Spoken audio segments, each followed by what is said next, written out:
Everybody, welcome to our Percentile Vice. I'm Steve. I'm joined by Emily, John, and Hannah, your regular Percentile Vice squad. And tonight we are going to play Backchannels, a saltwater gothic horror TTRPG brought to us from our friends at Backwards Games. Yes. This is actually their quick start set of rules, because in probably August they'll be hitting Kickstarter to develop the whole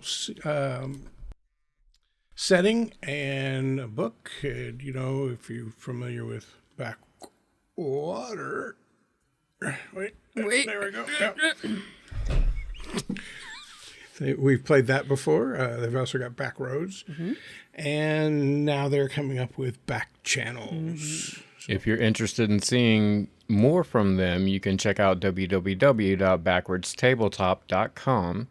If you're listening, I'll have it in the description of this cast. And if you're watching, it's right up there on the screen right now. Oh, integrated. Right. So go check them out. Get on their mailing list. Go to Kickstarter and follow them so that you'll get notified when they kick off their campaign. We're really looking forward to it. Great guys, Asa and Alex over there do a wonderful job on these things. They're a lot of fun. We're going to try it out. Looking forward to it. Yeah. Welcome to the southeastern corner of the American lands, the Gulf Ward, or what's left of it. When the smoke cleared from the cataclysmic event called the End, major port cities and naval bases had sunk into oblivion, leaving a bevy of small ports along the southeastern seaboard to meet the fishing and shipping needs of a fledgling, re-emerging nation. Since then, the brave and reckless seafarers of the Gulf have faced the horrors of the deep, quickly adapting to the dangers that have emerged in the wake of the end. Mariners who scrape a living in these overwhelmed and unregulated ports have earned themselves a romantic and dangerous swashbuckling reputation among the rest of the American lands.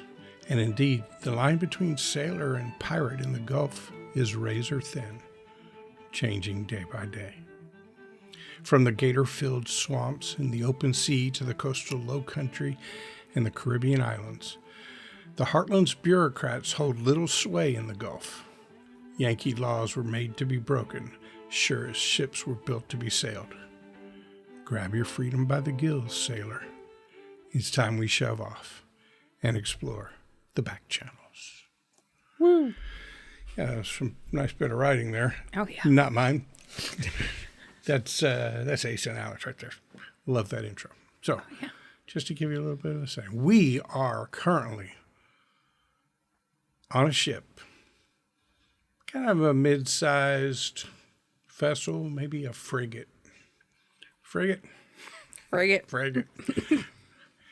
The sails are full as a wind coming from the southwest pushes the boat northward. You can hear the creaking of wood and the fluffing of the sails occasionally. It's around dusk, starting to get dark. The ship's moving northward. There's revelry on board, because far off to the north and a little to the west, the lights of Augustine can be seen. And the crew, which usually numbers between 20 and 30, depending on how many fights they've been in and how long it's been since they've been in port, is anxious to get to Augustine because the ship's hold is full of pirate booty, and it'll be time to settle up and make the split. And with deep pockets and lustful thoughts, the crew will be hitting Augustine to drink and carouse, and they are really looking forward to it. So, let's go around the room. Tell me who you are, your name, a little bit about yourself, what people see when they see you, and what put you on this ship. Emily, let's start with you. Okay. So I'm playing a character named Atlas. She is a smuggler by trade. She really enjoys travel. It's her main goal. Really, the smuggling is just what keeps her traveling. Keeps her fed, keeps her in a bed, that kind of thing. From the deck of the boat, if you look out the front, you can see like a black cloak-like jacket slung over like a barrel. And then just off the tip, the front portion of the boat that kind of juts out, you can see ropes that have been tied to the thing. And hanging from like a makeshift swing is Atlas. And just at the very front of the boat, just like sitting there hanging off the side, just watching. She's really like always climbing something. She's always hanging off of something. Like it's really hard to keep 2 feet on the ground for her. And she's just watching St. Augustine just come up and enjoying it. And as she hears things getting more rowdy, she starts to climb back up, grabs her jacket, and heads onto the deck. Great. And what put Atlas on this particular boat? Well, she, like I said, really enjoys travel. And this particular boat, she was able to find some work for the captain, things like that. And, it's been steady to keep her visiting new places. And, she had a skill to provide for the boat, being able to tuck things away, move things in and out as needed. Found good work with the boat. So she's been enjoying her time. As long as they keep her taking to new places, she's on board. Great. All right. The ship, because you wouldn't want to call it a boat. I'm sorry. I did it too. To anybody on board, they'd probably fight you. But the ship continues northward. If you were to look at the back of the ship, you'd see that classic Age of Sail ship's ass, rounded and high above the water. There's like a little balcony and some windows, go into the captain's quarters. And right underneath that on the ship is written the name of the ship, Sin Maria. S-I-N, Maria. Sin Maria. John, who are you playing and how are you on this ship? I no, John. I am Boasting Pucker. I am born on the ship. I live on the ship most of my life. I was taken under the wing of the great captain, Cristobal Fuentes. He has been taking care of me for a long time. I have my best friend, Drumsticks the parrot here. Drumsticks, caw! And we do all the work on the ship that needs done by the captain, and occasionally get a little too much into the rum, and sometimes getting a little scrappus. But we try to be good people. Well, the rum is flowing tonight, though there are some grumbles about how watered down it's become at this point in the journey, and some talk of how great the rum's going to be when the ship sets anchor in the port of Augustine. So, Hannah, who are you? What you doing? I am playing Melanie, also goes by Mel, and she is a storm bearer who just loves to paint. In the morning, she's on deck trying to stay out of everyone's way, just painting the waves of the ocean. And at night, she's below deck with a pair of dice, playing to her heart's content or until the coin is gone. She doesn't do it for the coin. It's more of the thrill of playing the game, and the coin is just extra. And she is on the ship because of said gambling problem, that because she's like, coin, what's coin? I don't care. Just take this. She has racked up a lot of debt. And so she just keeps hopping on to the next ship, to the next area, so that she can keep painting and playing games. Great. So, the revelers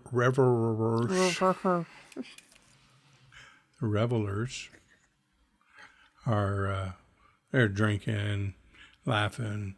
There's some sea shanty rap battles going on, I have been at sea so long, the barnacles are attached to my dung, and when we get to Augustine town, I'm going to drink all that liquor down.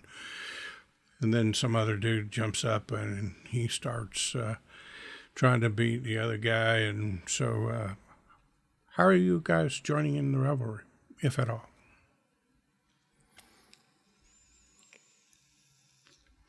I think Pucka is currently mending a hole he made earlier in the afternoon, and he will be back to the revelry later. And when he gets back to the revelry, it probably will involve picking another fight and having to fix another hole in the hole. Gotcha. I keep trying to jump into the conversations, but I find most of my life, most people don't pay much attention to me. I'm kind of small. I'm not very I don't take up a lot of space in the universe, as it were. And so every time I try to talk to somebody, they kind of just brush me off. And I'm trying to point out the buildings and all the stuff that we can see from St. Augustine. I'm like, oh, and over there, if you go this way, and they're like, shut up, and like pushing me away. And I just start just sitting by the thing, just waiting because nobody's listening. Great. And Mel, are you engaging in the revelries? Wallflowering it? How are you behaving? She's off in the corner with her sketchbook, just like people watching and seeing like the movement of like the collective unit as they're partying and whatnot, and like, oh my god, that would make a perfect little painting, and like she would sketch it out so she can paint it later.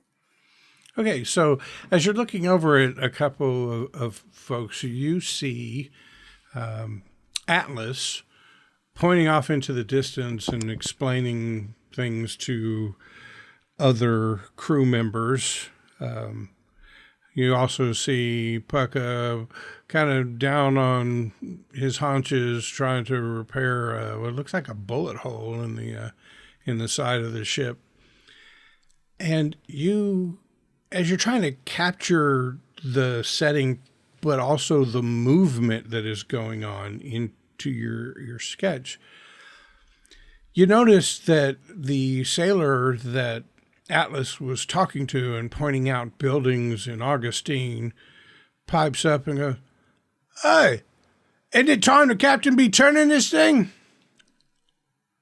Because the ship has gotten almost perpendicular to Augustine. It's probably about time to start turning into port. So a couple of the other sailors start noticing this, and it's like they send the first mate up to bang on the captain's door, and he bangs, "Captain, it's time for us to be turning into port." And the muffled sound of the captain, Cristobal Fuentes, comes out and says, "Go away and leave me alone. I'll tell you when to turn, and we won't turn a minute before." And the word starts spreading around through the crew, and the more they talk and the more they try to figure out what to do, the farther past Augustine the ship is going. And a couple guys run up and like they're about to just grab the helm themselves and turn the boat. And a couple of the more loyal officers stopped them and said, "No, it's the captain will tell us when to, I'm sure he's got something in mind. He knows what he's doing. He's a good captain." And arguments start to break out. Like, "There's a lot of booty in that hole."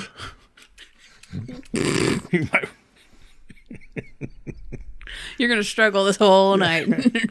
There's a lot of booty in the hold, and I want my share, and I want a drink.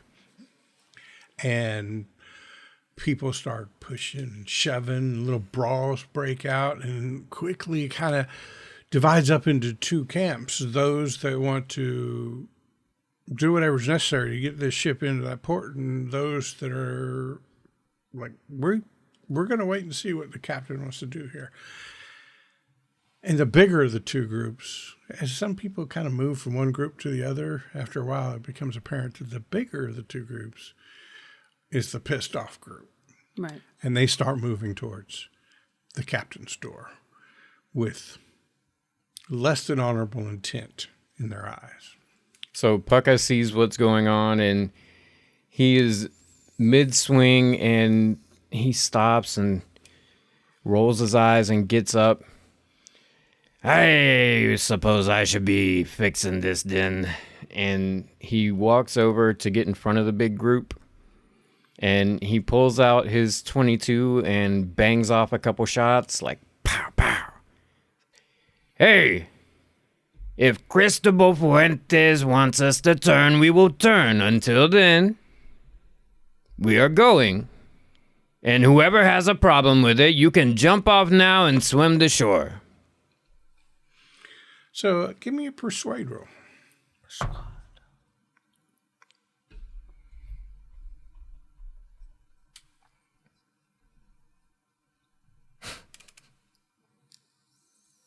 That is a 14, or no, it's at a -1, so that is a 13. Okay, so Pucka's reputation as being somewhat of a...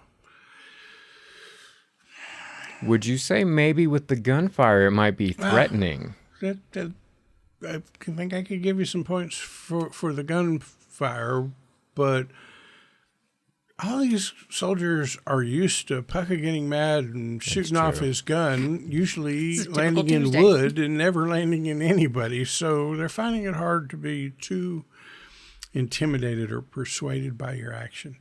In fact, the crowd surges forward and pushes you aside, starts banging on the captain's door. And eventually the captain opens the door, and there the leader that you know, he's got this long red overcoat with gold buttons, this big floppy hat. He cuts quite the figure, and he stands in the doorway and assumes an air of command and says, "All of you men, back to your stations, and I will tell you when we shall make for the port. Until then, you'll do as you're told." The crowd pushes forward into the captain's quarters as yells are going about. "It's time for me share. We've got to get into port. What are you doing, Captain?" And all hell breaks loose. The few of the sailors that are loyal to him, they're kind of on the outskirts, and they're trying to grab people by the collars and bring them back. And big arguments are happening as the captain tries to explain he's got a plan and everybody's going to be taken care of, and other folks are, "We've already passed Augustine. You've cost us another couple hours before we could get in there. The bars will be closed before we get there." It's just, it's angry. And these folks are already drunk from the revelry because they knew they were going in, and then a shot rings out and a thump is heard. And some of the folks who were just caught up in the mob start to back away. And as you look in, and you can see the figure of Cristobal Fuentes laying on the floor of his cabin. Okay. Pucka is immediately very disturbed by this, as Cristobal Fuentes has been basically like his dad for a foreseeable time, and he's going to rush over and immediately start trying to aid him any way he can. Yeah, so I want you to make me a resolve roll. So roll against your current resolve. 18, and my current resolve is 11. Okay. And then I need you to take 1 point of... One seems a little sly for somebody who just self-professed he was a father figure to you. 2 points of duress. As the reality of the situation just hits you. You can look, and you see by where the blood is spreading from, that if he's not dead, he'll be dead before anything can be done for him. So 2 points of resolve. 2 points of duress taken away from your resolve. Are there still a bunch of people in the room with him? There's a lot fewer in the room. A lot kind of stepped outside, backed out of the room when that happened. Like Maybe this went a little further than they thought it would. But inside the room is one of the bigger, more seasoned deckhands. Right. Joseph, Josephus. Joseph, and a couple of his cronies Right. standing there looking down at the body. And there's some hushed words going on between them right now. So I have a really high reflex and a really low build. I would like to try to kind of little system tag myself into the backside of that group. Sneak in there a little bit. Give me a sneak roll. And I think we're just going to call it a DG dice goal of 12. So beat a 12 on a sneak roll. I didn't. I rolled a 7. Well, 5 plus 2, so it's 7.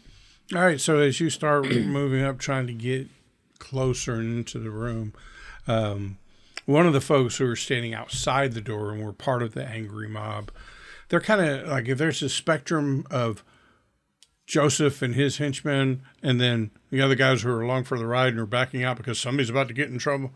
Guys that are right outside the door, they're in the middle. Well, let's see how this plays out. Right.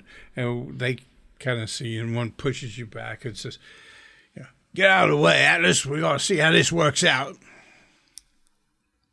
Okay, then I'm going to run over to Mel. Mel, we have a problem. We have a real big problem. They shot the captain. They shot the captain? I heard the shot, but it's the captain? Yeah, I'm pretty sure he's dead. And Pucka's down there, and Pucka has a bit of a temper. He's already shot his gun like a couple times. I'm sure you saw that, but we probably need to go help Pucka. Yeah. Come on. Yeah. And you probably, when you came in, would have heard Pucka just babbling frantically.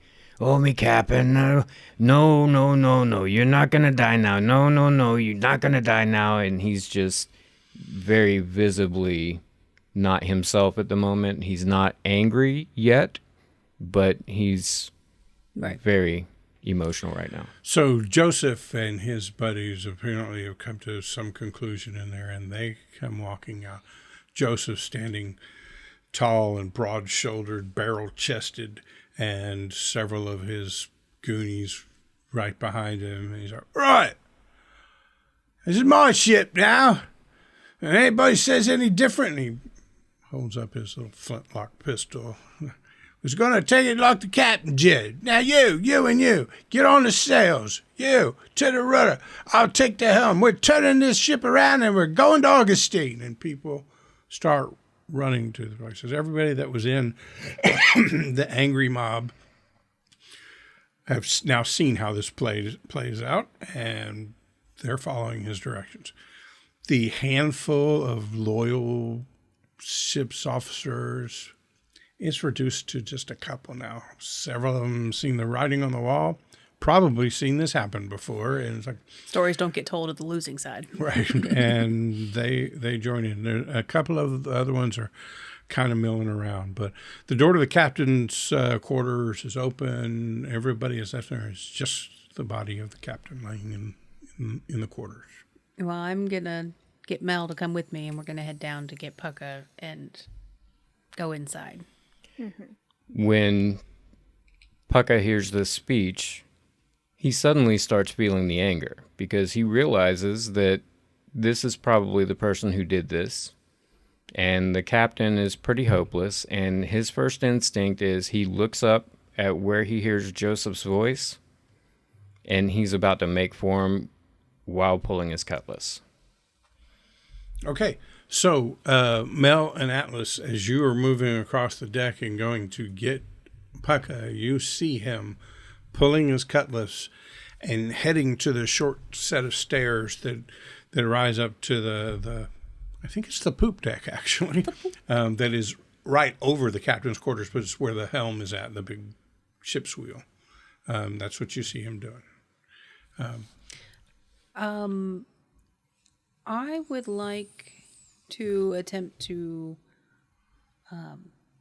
take his cutlass. I want to try to like go to walk past him and pull a little, almost like a pickpocket move, you know, where you just kind of slide it out of his hand. I have a thing that does a thing.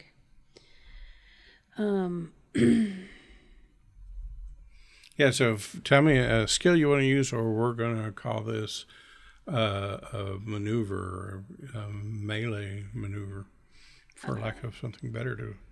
Would it fall under ledger domain?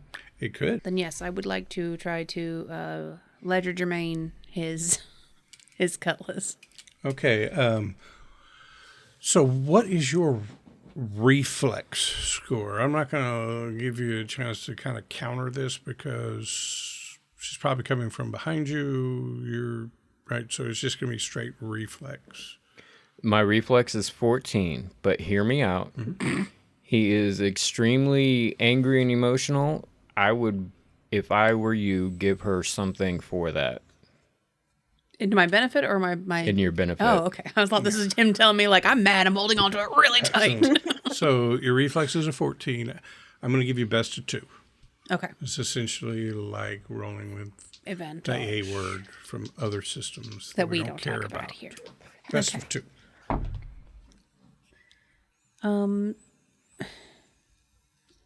So a 12 is my best of 2.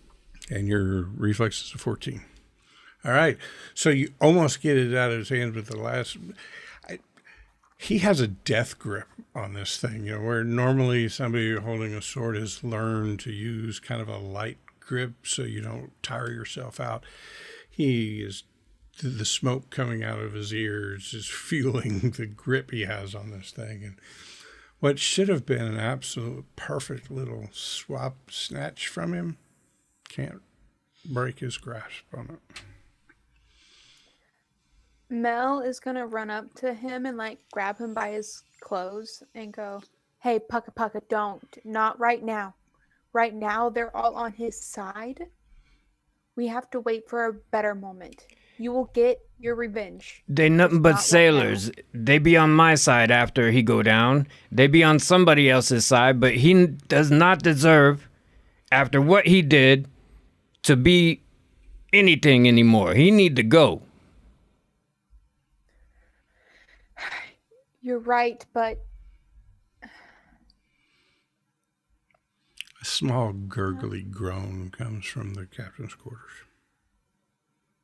When I hear that, I'll probably turn around and go back, especially now You're that not I've that been far stopped. from it because you were about to go up the stairs, right? Stairs on both sides, captain's door in the middle, the deck with the helm right above the captain's quarters. So you were right there. So he's going to slide in, like, on his knees and start lightly tapping the captain's cheek and saying, Captain, you okay? Mel is gonna rush in beside and start administering first aid. Okay. Same. Okay. So I'll let one of you make a first aid roll with best of 2. Okay. So you can decide which one of you guys is going to do it and which one's going to assist. I have a +2. I have a +3. Then do it. 12. Okay, as you guys kneel down around the captain's form with Mel, who's administering first aid, and Atlas beside her giving helpful hints or whatever, as you go to apply like a bandage or like a wad of cloth or something to the bullet wound that is dead center of his chest, and you're applying pressure, but the blood is it immediately soaks this rag and is still just coming out, but it's coming out in pulses, and you realize nothing's gonna stop what's about to happen. And Paka, as you look down at the captain, his eyes flutter open. He says, Paka, What, me captain, what? it seems I shall die sin Maria. Help, help her. Keep her safe. Get her safe. Are you talking about the boat or some lady in port? So you know that the name of the boat is Sin Maria. Atlas, would you please make me a language roll against your Spanish language? Yeah, I'd love to. 12. That's with your bonuses? My -1, yeah. Something about the way the captain said, I'm going to die, Sin Maria. He didn't say, I'm going to die on Sin Maria. He said, I'm going to die, Sin Maria. And it just like hit you in the head. Why did you never make this connection before? And you realize he just slipped back into Spanish. And what he said was, I'm going to die without Maria. Sin Maria being Spanish for without Maria. Was I not supposed to put that together? Okay. No, you're good. Okay. John just knows actual Spanish. I would imagine with Pucca, like Cristobal Fuentes was a or a first father, really, like an adopted father figure. So he probably heard him get into Spanish quite a bit and would be able to pick up on certain things. Listening to this conversation, Mel, you probably thought the captain was telling Pucca to save the ship. Pucca and Atlas realized that the captain was asking Pucca to save a person named Maria. Would Pucca know anything about this person named Maria? Give me A bonding roll. Do you have anything? I don't want to do luck. Just give me a deduce. All right. Sorry, Pucca. That's okay. low for you, isn't it? Oh, it's -2. Pucca know nothing. 8. Yeah, it feels like with all the time you spent with him that you should be able to make a connection, but you haven't heard him talk about some woman named Maria, and you think, well, if Maria was in Augustine, he would have turned. So Does the captain wear a wedding band? he does not. Does he have a tan for one? No, Okay. Appreciate it. that's pretty good. Even my pale self got a little tan from my wedding ring. You can feel the ship starting to list to one side as you hear the groaning of the masts as the sails are swung around. The rudder has, been jogged hard by the helm's wheel, and but this ship is, it's not going to turn on a dime. But you can tell that it has leaned to the left so that it is probably entering into a turn back southwards towards Augustine. There's a lot of commotion going on out of the deck. None of it seems to be conflict related. Like the hierarchy has been reestablished and nobody's taken this moment to say, hey, Joseph, what the hell are you doing? Right. They're just doing what they're told. The door to the cabin is open.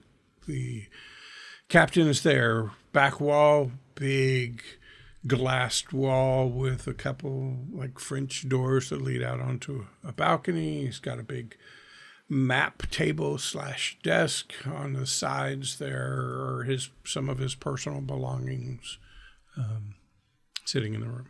Is he still conscious? Yeah, he's fading fast. Okay, well, I'm going to ask him in Spanish, like, where is Maria? Donde Maria? Donde Maria? Donde está Maria? I Googled it. Right there. Nice. I don't speak any Spanish. I took French like a dumbass. Okay, give me a luck roll. What did I pick? What type of dice will you use for that? I will use a percentile dice. Yeah. And what luck value did you choose? I chose odd. I always choose odd because I feel like I'm an odd person. I just feel like I need to. 87, so odd. So you got the luck. I did. Okay. So you got him before he was gone. Your question was donde? Está Maria. Right.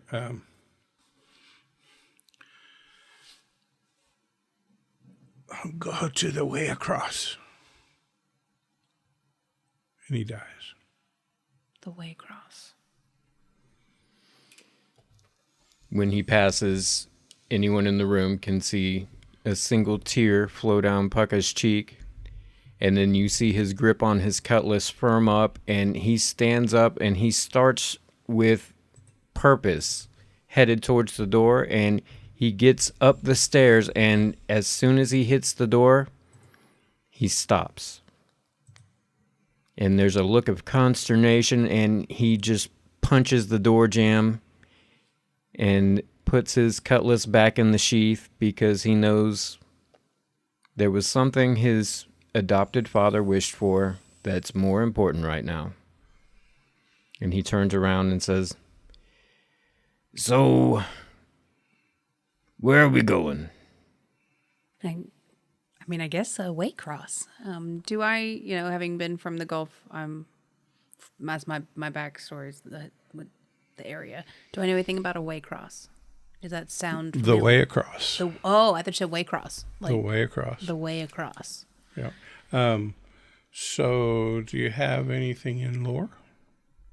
Urban.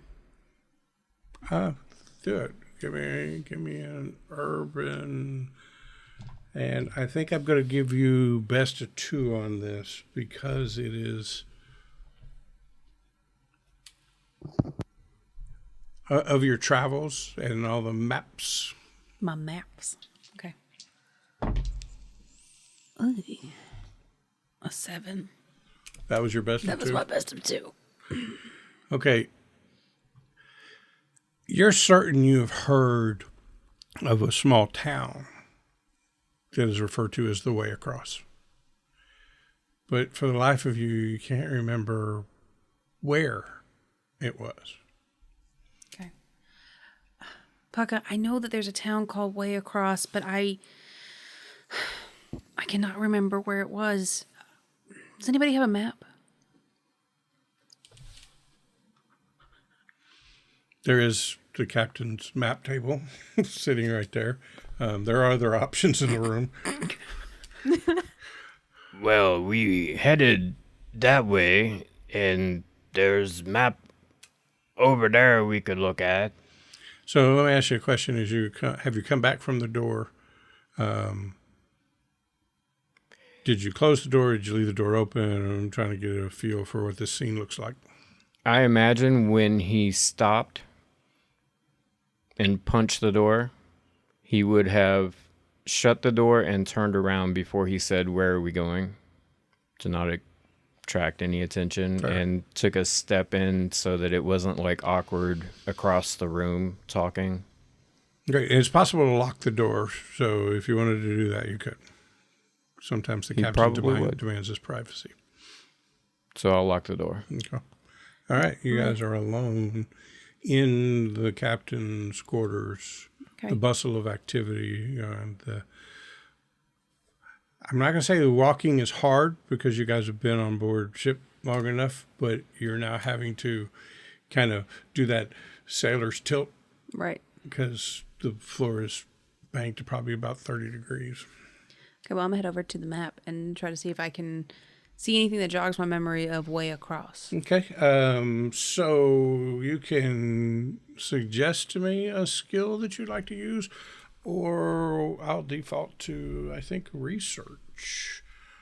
Or there's some lower nature that some people have. You could maybe use that.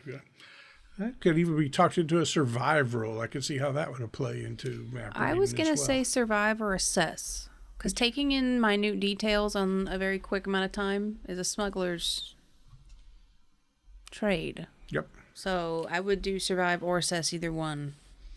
Okay. They're the same for me. It's +2 either way. Do assess then. Okay. I think it's a better fit than. Assessing the situation. A 15. Okay. I did a thing. Yay, me.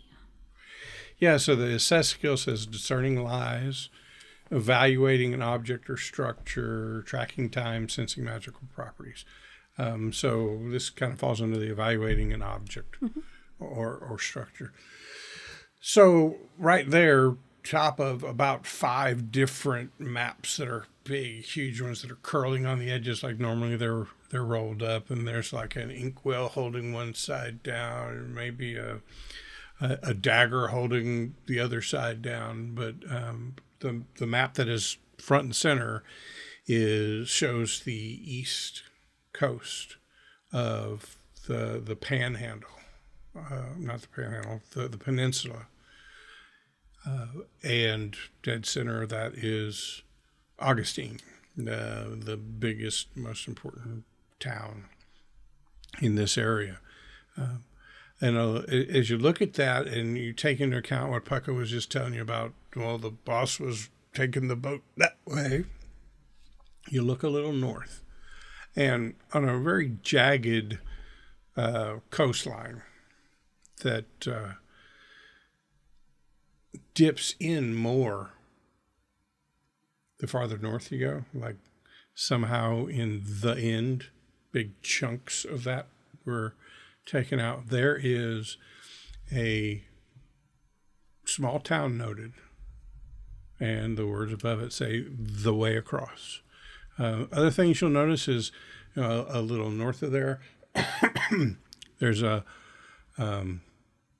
line that kind of shows that north of that is the heartlands. There's a large river north of that, but a lot of destruction along this coastline. And if you look a little to the west of the way across, you'll see some squiggly lines, trees drawn on the thing, and the notation of let me not get this wrong. Can I just say how cool it is? Please. Like, way across. Yeah. It just tickles me. So there's some, like watery, squiggly lines and reeds drawn on this little patch, and above it says Old Key Fen of Oaks Swamp. Old Key of Fen Oaks. When I see Old Key Fen of Oaks. When I see Old Key Fen of Oaks, there's a little light bulb. I'm like, that's where I know way across. And I'm going to like lift up the back of my shirt and be like, Mel, look at my shoulder blade. And there's going to be like a little, not super, but a little piece of a map that is, it's got the way across and it's got, a couple different other places around it. But like, I'm like, I always forget about, never mind. Yeah. So way across, it's not that far inland from St. Augustine. So we could, it's actually on the coast, but north. right. Yeah. I'm sorry. Modern day information is right. really screw me.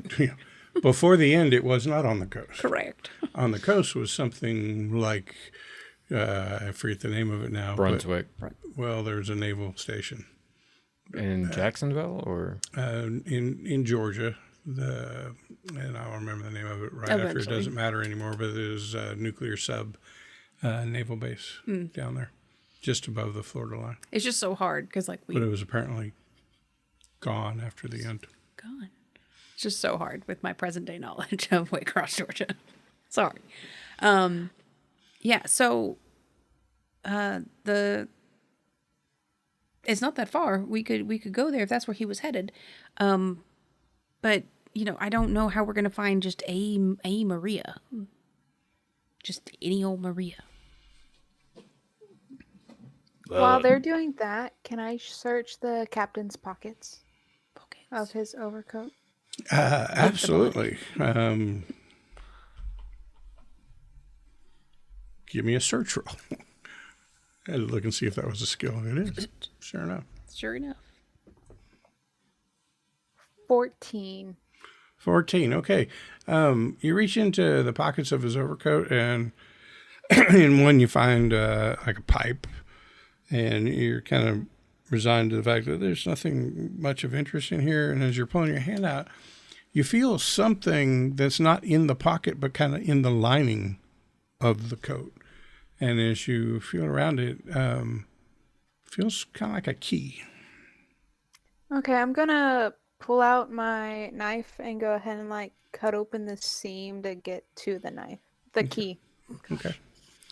So you have a key. It's pretty basic in nature. Not big enough to be like the key to this door. It looks more like the key that would open a box. Do I see her get this key? Yes. Do I recognize I'm this sorry. key? Were you trying to hide that, Hannah? No. Okay. So yes, you see her. Do I possibly recognize this key? You do. Mel, where'd you get that? It was in the captain's coat, like sewn in. Yeah, and I'm gonna reach. I know what this key goes to. I don't know where it is though, and I'm gonna start looking around to see if I see the box that I gave the captain. So there are some really shallow counters along the sides of this cabin. Shallow just because space is a premium on ships, right? Yeah. Where a few things are laid about. But there are some cabinet doors above and below. On the shelves itself, it's like a sextant. There's a compass over here, those kind of things. But you do not see the box that you're looking for out on the shelf. Pucka sees you looking and he says, maybe he keeps it under the bed with the naughty magazines. Possibly. Yeah, it's going to be like a pistol box almost. Not too big, but yeah, if you can find it, that's what this key goes to. Pucka's going to move over and lift up the cot. Okay, so is everybody going to start searching the room for this thing? First of all, give me a luck roll on the cot, just because. You want to know if there's Bush dirty steak. magazines. Bush steaks. Dirty magazines. 40 even, my luck is even. Yeah, there are, in fact, dirty magazines underneath the cot, but no box. I'm going to look around in the room, and when I notice nobody is looking at me, one of them in particular is going to get rolled up and put in my jacket and pat it down and look around and make sure nobody seen. Not here, boss. Yeah, in the few seconds that you had, there was some writing on the cover that looked foreign to you. Nice picture of a scantily clad person on the front, but it looked like the old writing. Roll for luck if it was a woman or not. Well, it depends on what Pucka wants it to be. No, it depends on what the captain wanted it to be. This is true. So anybody that would like to begin searching the captain's quarters, please give me a search roll. I rolled a dirty 20. I rolled a dirty 20. No, I rolled a wait. Yeah. 20. Did I need to roll for that too? Yeah. Okay, Yeah, I rolled the other a one regular was just 20. a luck roll to see if there was bush steak, beef steak. I rolled a regular 20. Like a nat 20? Okay. Just 20s crossed the bird. All right, so Mel and Atlas, you guys find yourself on one side of the room, opening up cupboards, cabinets below, and eventually you find the pistol box that you gave the captain, Atlas. It's carved, but nothing that would be considered intricate or like of a huge value. It's supposed to look inconspicuous. It is utilitarian, but it's got a little bit of design on it. And so you find that. You're on the other side of the room, and as you're searching through things, you find a small journal tucked away in a really inconspicuous spot, like behind this, under that, tucked between spar and the outer boards of the boat, the ship. So I'll start thumbing through the pages of the journal. Is it in a language I can read? Yeah, it's in Gulf dialect. There's probably some smattering of Spanish words in there where they have better captured what he was trying to say, but it appears to be a personal journal. Is there a period in time where I know that we were in port at the way across? I don't think the captain and you and this ship have ever been to the way across. You see your recent travels south down to the Keys, where he recounts how you guys able to overtake a ship as it was pulling into one of the Key Islands. Determined that the besides defeating the ship, taking all of its goods, but that the captain there was hitting this particular island because it was kind of a home base for him, and how you guys, the whole crew, got off and had found his big stash of loot, and that is what has filled the hold of this ship and has gotten all of these sailors so excited about getting into port because it's a pretty good haul. Pages right after that, he makes note of, I finally found it. I believe this is the artifact of the old ones that is going to help me save Maria. I've got to get back to the swamp. The crew's not going to like it. I'll just go as far as I can before they do what I know they're going to do, and take the ship. And when they go to take it, I'll slide into my dinghy and make the rest of the trip by myself. Aye, Miss Swabble. Look here, I found a journal, and I believe I know what we needs to do. Great, we found the box. And I'm going to open the box. And So you open the box. It's kind of lined with really cheap red velvet, and there is a depression / cutout that would hold a pistol. There is no pistol in it. Okay. But I know where the keyhole is, or does the box go to... The key opens opens the box. Okay.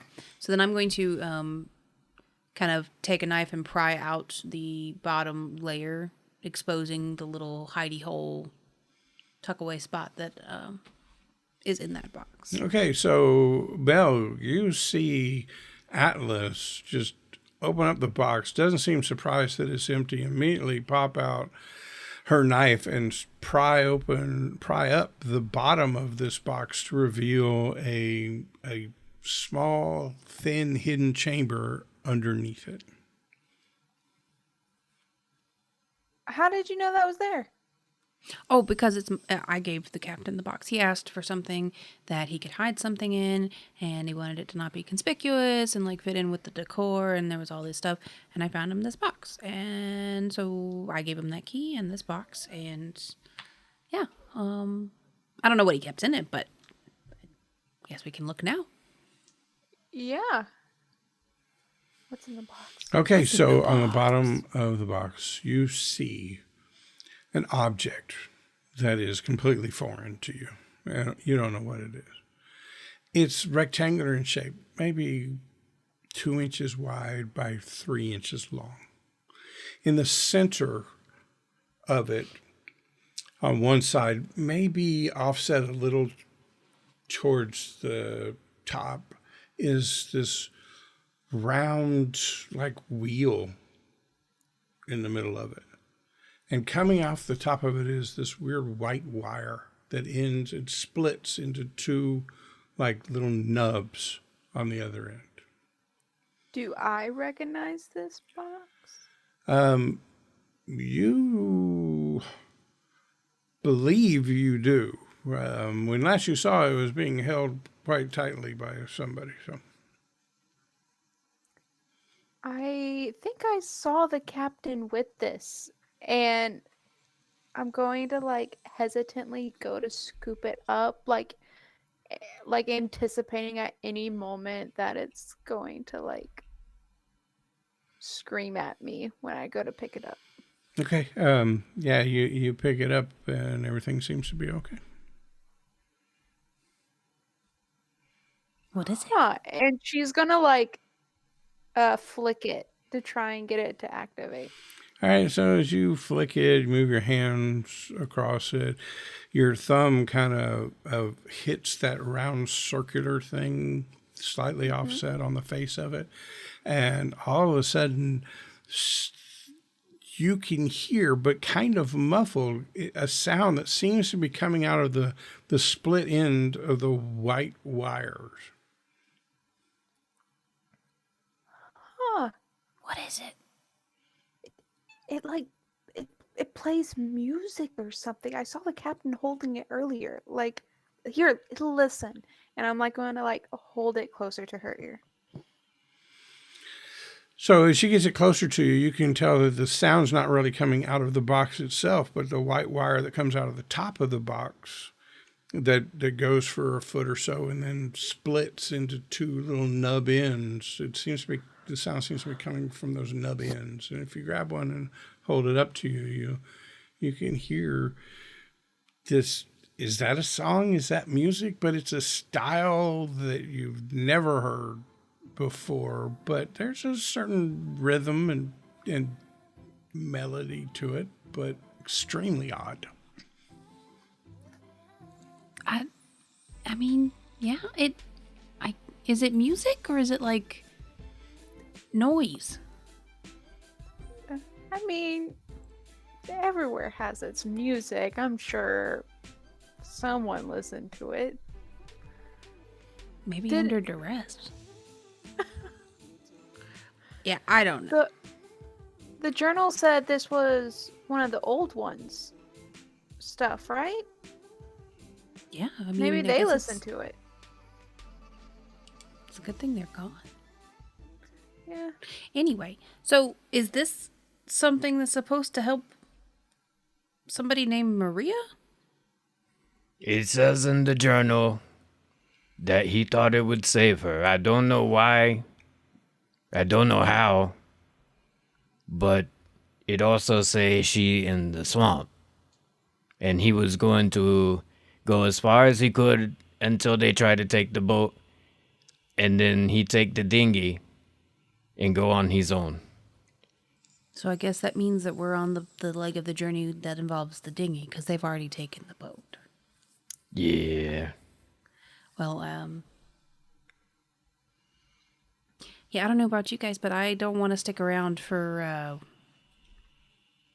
whatever these people are going to be doing. I say we go to the swamp.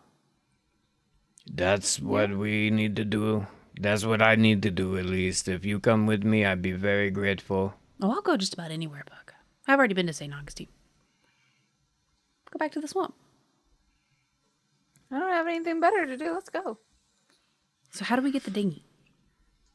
Oh. I got just the plan. And before he walks out, he's going to take 2 coins and he's going to put on the captain's eyes and he's going to remove his hat and put on his chest and put his arms over his hat. And he's going to say, I wonder if we could give him a burial at sea before we go. Maybe we talk to Idiot Joseph, ask if we take the dinghy, give him a nice burial at sea.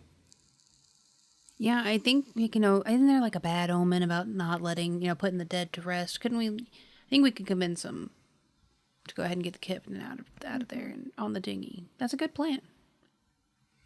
It's a real good plan, actually. It's weird, but I'm pleased with you, Puck. I'm not always stupid, Pucka. Not like his mom. She was stupid mother pucker. Sorry. You can cut that. You I will not. That was That's the going to whole be on TikTok. That's the whole reason he picked that stupid name. All right. So you can hear milling about out and mostly above you because that's where the poop deck is, right above you. So the stomping of feet. Yeah. So I Captain's on the floor. You've got the map table. You searched his belongings. There's the glass doors behind you, the cabin door in front of you. Tell me where you guys are at and what you're doing. So anything useful in here, I would like to take, especially for like navigation purposes that somebody doesn't already have. You may already have. Oh, I'm taking the maps All of them? if I can. Okay, yeah, well, they'll all roll up together. So, Do you already have like a sextant and navigation I tools? don't, but I could take them if you'd like. I think we probably should. Okay. okay. The captain had his own cutlass and a revolver that he never got to draw. It's a weird mix match. It's an array of different weapons that you'll find on this boat, right? Most of the crew members just have the standard cutlass or dagger. Occasionally one of them's got a firearm, and the firearms range from an old flintlock-like pistol you'd see in a pirate movie to a Beretta 9mm that somebody dug up somewhere, So, but most of them are piecemealed from pieces of things that folks found together. So a lot of kind of Like a pipe and a handle. yep. Improvised. How is his pistol? Is it notable or is it just kind of... It's kind of it's just a standard pistol. What about his cutlass? Yeah, I'd say it's probably better quality than your standard cutlass. I would like to take his scabbard and cutlass, and Okay. I'll put it around my belt. 3 Okay. swords. 2. Thought you already had a cutlass. I have 1 cutlass. Okay. Did you say 3 swords? Yeah, I thought you had 3 swords. No, I have a cutlass. Okay. Well, now I have 2 cutlasses. Cut lie. Good lie. We'll name the dinghy Oldsmobile. Oh, God. I was trying to come up with a cutlass vehicle joke, and I couldn't. You beat me to it. I'm heartened by the fact that it wasn't that good of a joke that you came up with before me. Right. Like, if you're going to do it at least well. I mean, you beat me, but The lack of quality is indicative of the speed. you can have a fast or you can have a good. But you can't Not have both. Kind of like an Oldsmobile cutlass. Now you're cooking. Now we're getting there. That was a supreme joke there. God damn it. Mark 8. That Okay. didn't work. Mark of 8. All right, so tell me the plan. Tell me what you're doing, and do it. So, if we were like doing this montage style, the montage would be Pucka is planning on walking up to Joseph, asking permission To do what exactly? to take the dinghy, put the captain on it, row out a little ways into deeper waters, drop the captain, and meet back up at Augustine. Sure. And were you gonna make the pitch you talked about earlier about bad omen, bad juju if you don't give proper burial to folks, that kind of thing? That will probably be mentioned. Okay. Then yeah, make me a persuade roll, best of 2, and I am lowering the DC. I'm sorry, the DG, the dice goal on this Because you're playing into the fears of sailors. Right. So it's I can tell you the standard is just a regular old thing. DG is like 12. So I won't tell you exactly what this goal is, but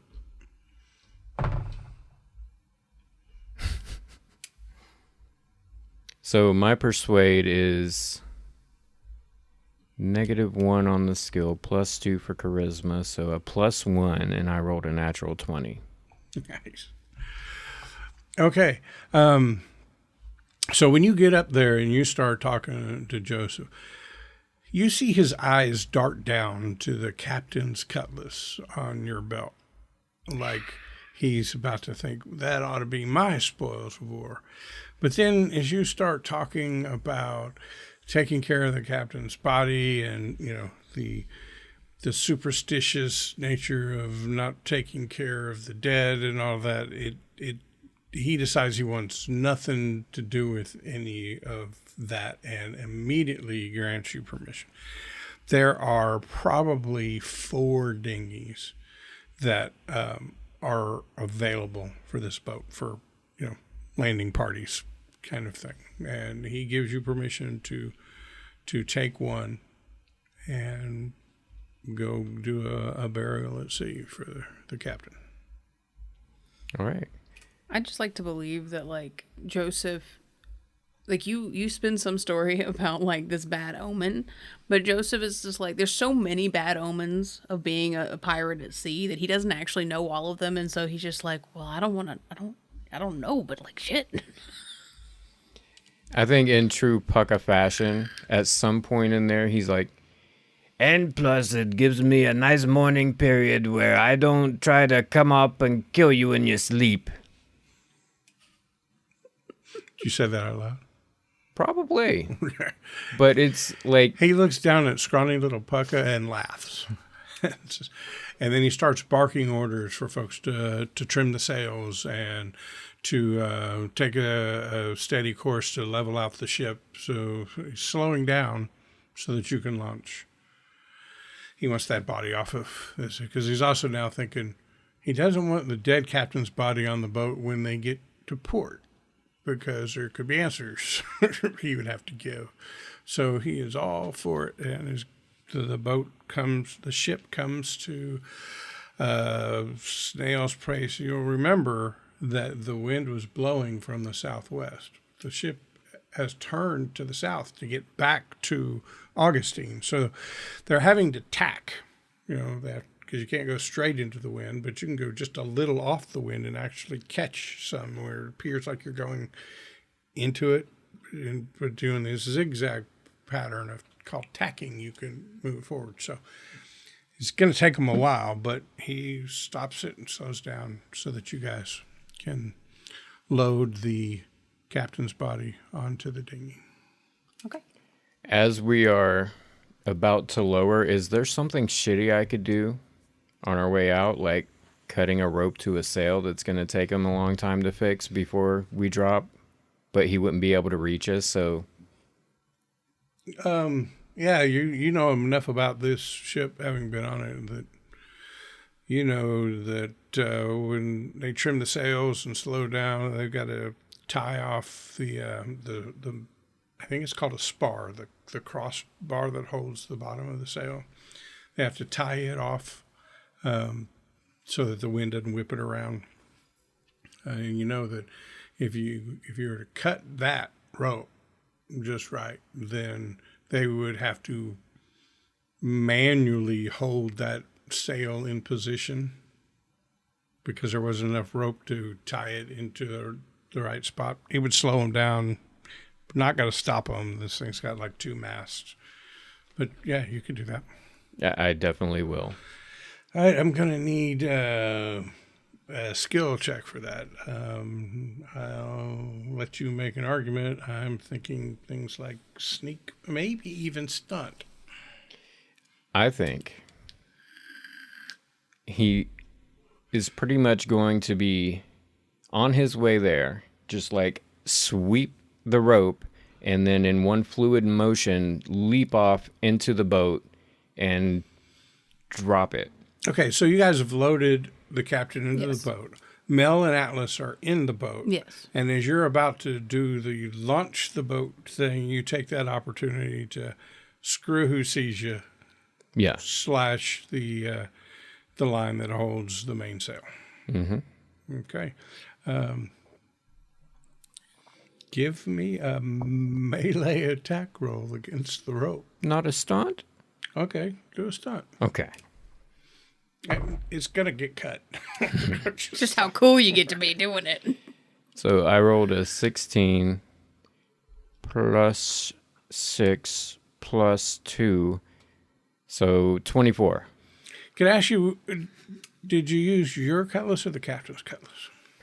I would have used the captain's cutlass. You immediately notice how much sharper an edge his cutlass holds than yours, because it was like going through butter. And this is a rope that's probably at least an inch in diameter.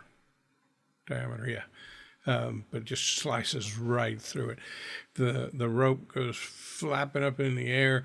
The sail then kind of shifts a little bit, which causes the wind to catch it, and it spins around and knocks a couple of sailors down onto their asses. People start screaming. You hear Joseph yelling, "Get that son of a bitch!" And the dinghy splashes down into the water after about a 10-foot drop. And Pucka immediately starts rowing like a crazed man trying to get the fuck out of there. Okay, make a vigilance roll, all of you. 17. 6. Okay. Atlas, you're just busy looking around the boat. Ready to go. Some water got sloshed in when it splashed you down. As you look down to see how much water might have gotten and you see Parker grab the oars real quick. You notice that, I'm guessing since given your class, you've probably been on one of these before. You notice that this is a brilliant choice by Pucka, because this is one of only 2 of the dinghies that actually has a small mast and sail that can be erected, and so it can row or be sailed. 2 of them are straight rowing boats, and 2 of them have these little sails if there's longer journeys that have to go. The 2 of you that rolled 17s, you hear from 15 or 20 feet above you, Joseph say, screw it, let him go. That's 3 less ways to cut the spoils. And you hear the crowd of sailors cheer because their take just got bigger. So you know from that Joseph's not planning on waiting for you to come back from taking care of the captain's body. Okay. There is a lot of movement going on up there as they're trying to get another rope, reattach it. They've probably got an hour's worth of work to restring the lines for the mainsail. Well, I'll work on getting our sail erected and directed. When I rolled my 6 and you were like, you look down and you notice I swore up and down you were going to say that the captain is dead. I was like, Did I leave that part out? Yeah. Yeah, there's a dead body. Holy shit. Of this boat. Wait, he died? Like, He did? yeah. I really felt like that you were just going to be like really mean. Okay. So you put your back into the oars just for a few strokes to get you clear of the boat. You realize they're not coming after you, and you can take the time to stop and put the sail up. And you would be heading north, which means you've got a favorable wind, whereas they're probably going to be stuck floundering where they are for about an hour to get everything fixed up. I also, if need be, could roll a steer. I was looking and I was like, Is that like a make a It's make a ride track slash steer. Make a track roll. It's what? Ride slash steer. steer. Yeah. So don't roll to actually get the thing set up. You're a bosun. Right? You know how to repair the boat, whether it's the wood or the sails or the ropes or the lines or whatever. So taking this small mast and putting it's like a little day sailor, right? You're able to get that in there and get the sail going. But yeah, give me a. I want a steer roll, but it seems like maybe there ought to be somebody with a navigate roll before that, so you know which way to steer. Do we have a navigate skill? I have lore nature. That'll do. Between the maps that Atlas got And is. then you can use your lore nature to. So by this time it is dark, right?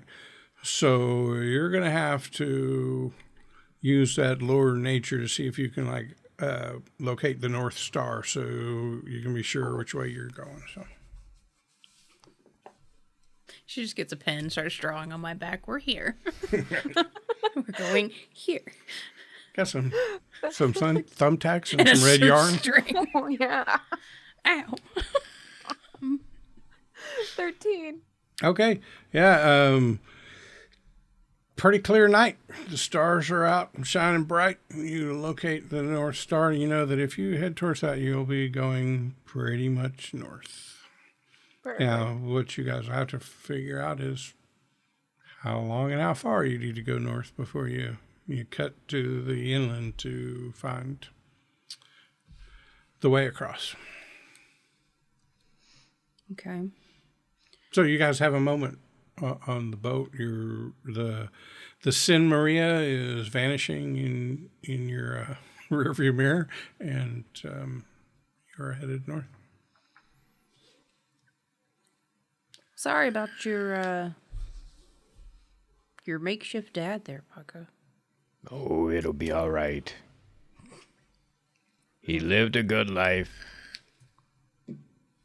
There'll be more fights.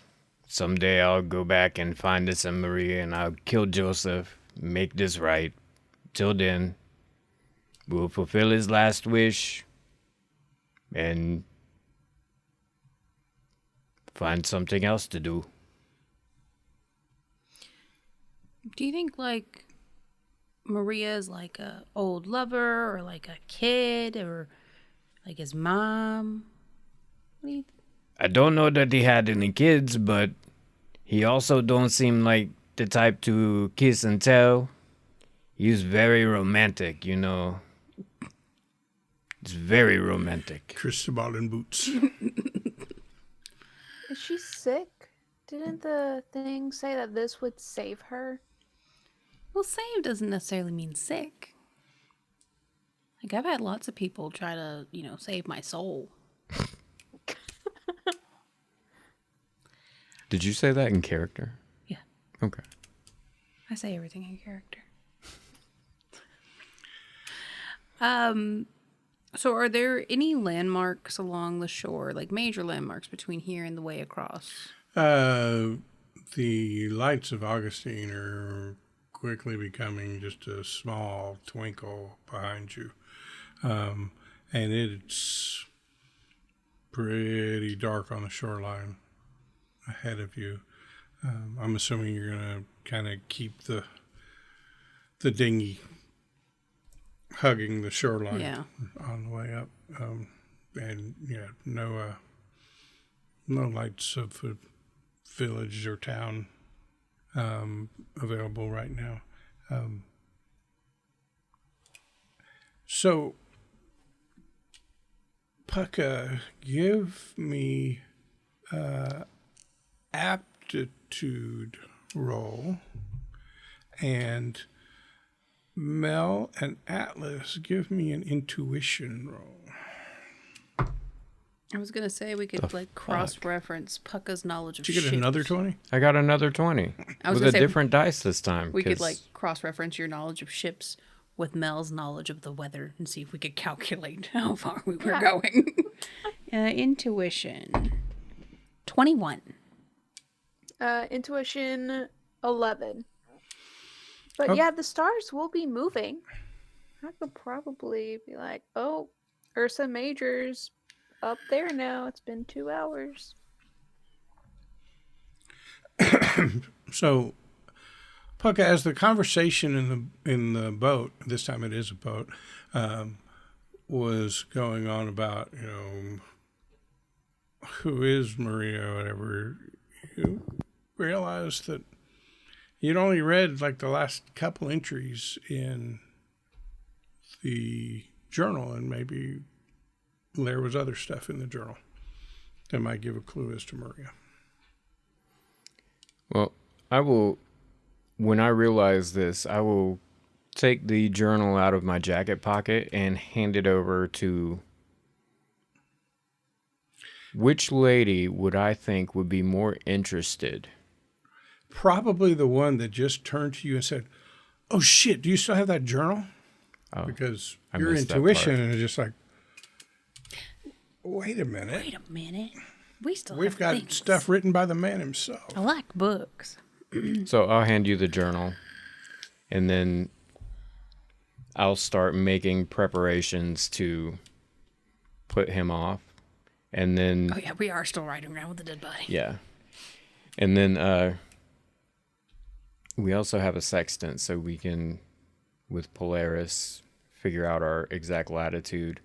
Would I have a roundabout of how long it takes sailing to get there?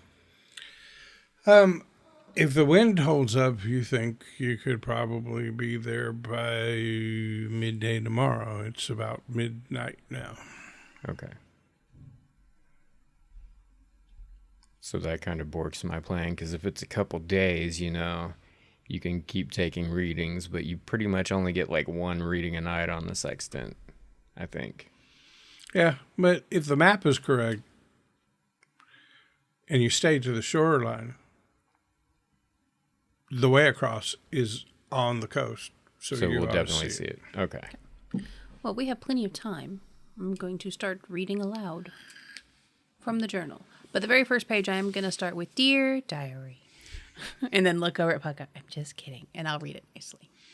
Okay, as you flip through, there's some of the standard captain's log kind of stuff. We did this, took on 40 bales of cotton, got 20 barrels of rum from such and such an adventure. Keeping track of those things. And then there's other entries where he just gets more thoughtful and inward thinking. And there are several entries about Maria. And reading through those entries, you have been able to deduce that Maria is Cristobal's daughter. Called it.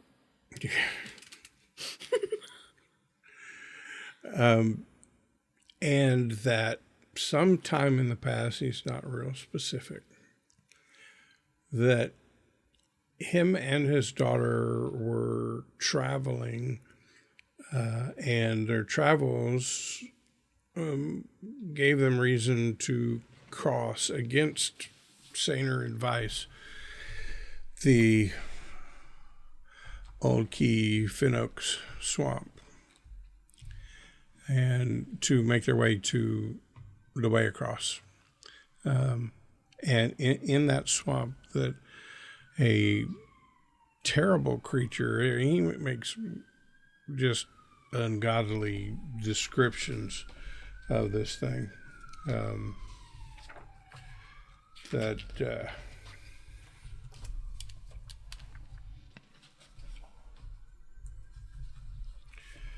This green monster with weird horns that seem to be like not just in the swamp, but kind of part of the swamp. As they were traveling through the swamp, there is a very specific path where the ground is higher, and a very dangerous road has kind of been rutted through this thing. Passing the time, Maria was singing, which she often did, and she had a lovely voice.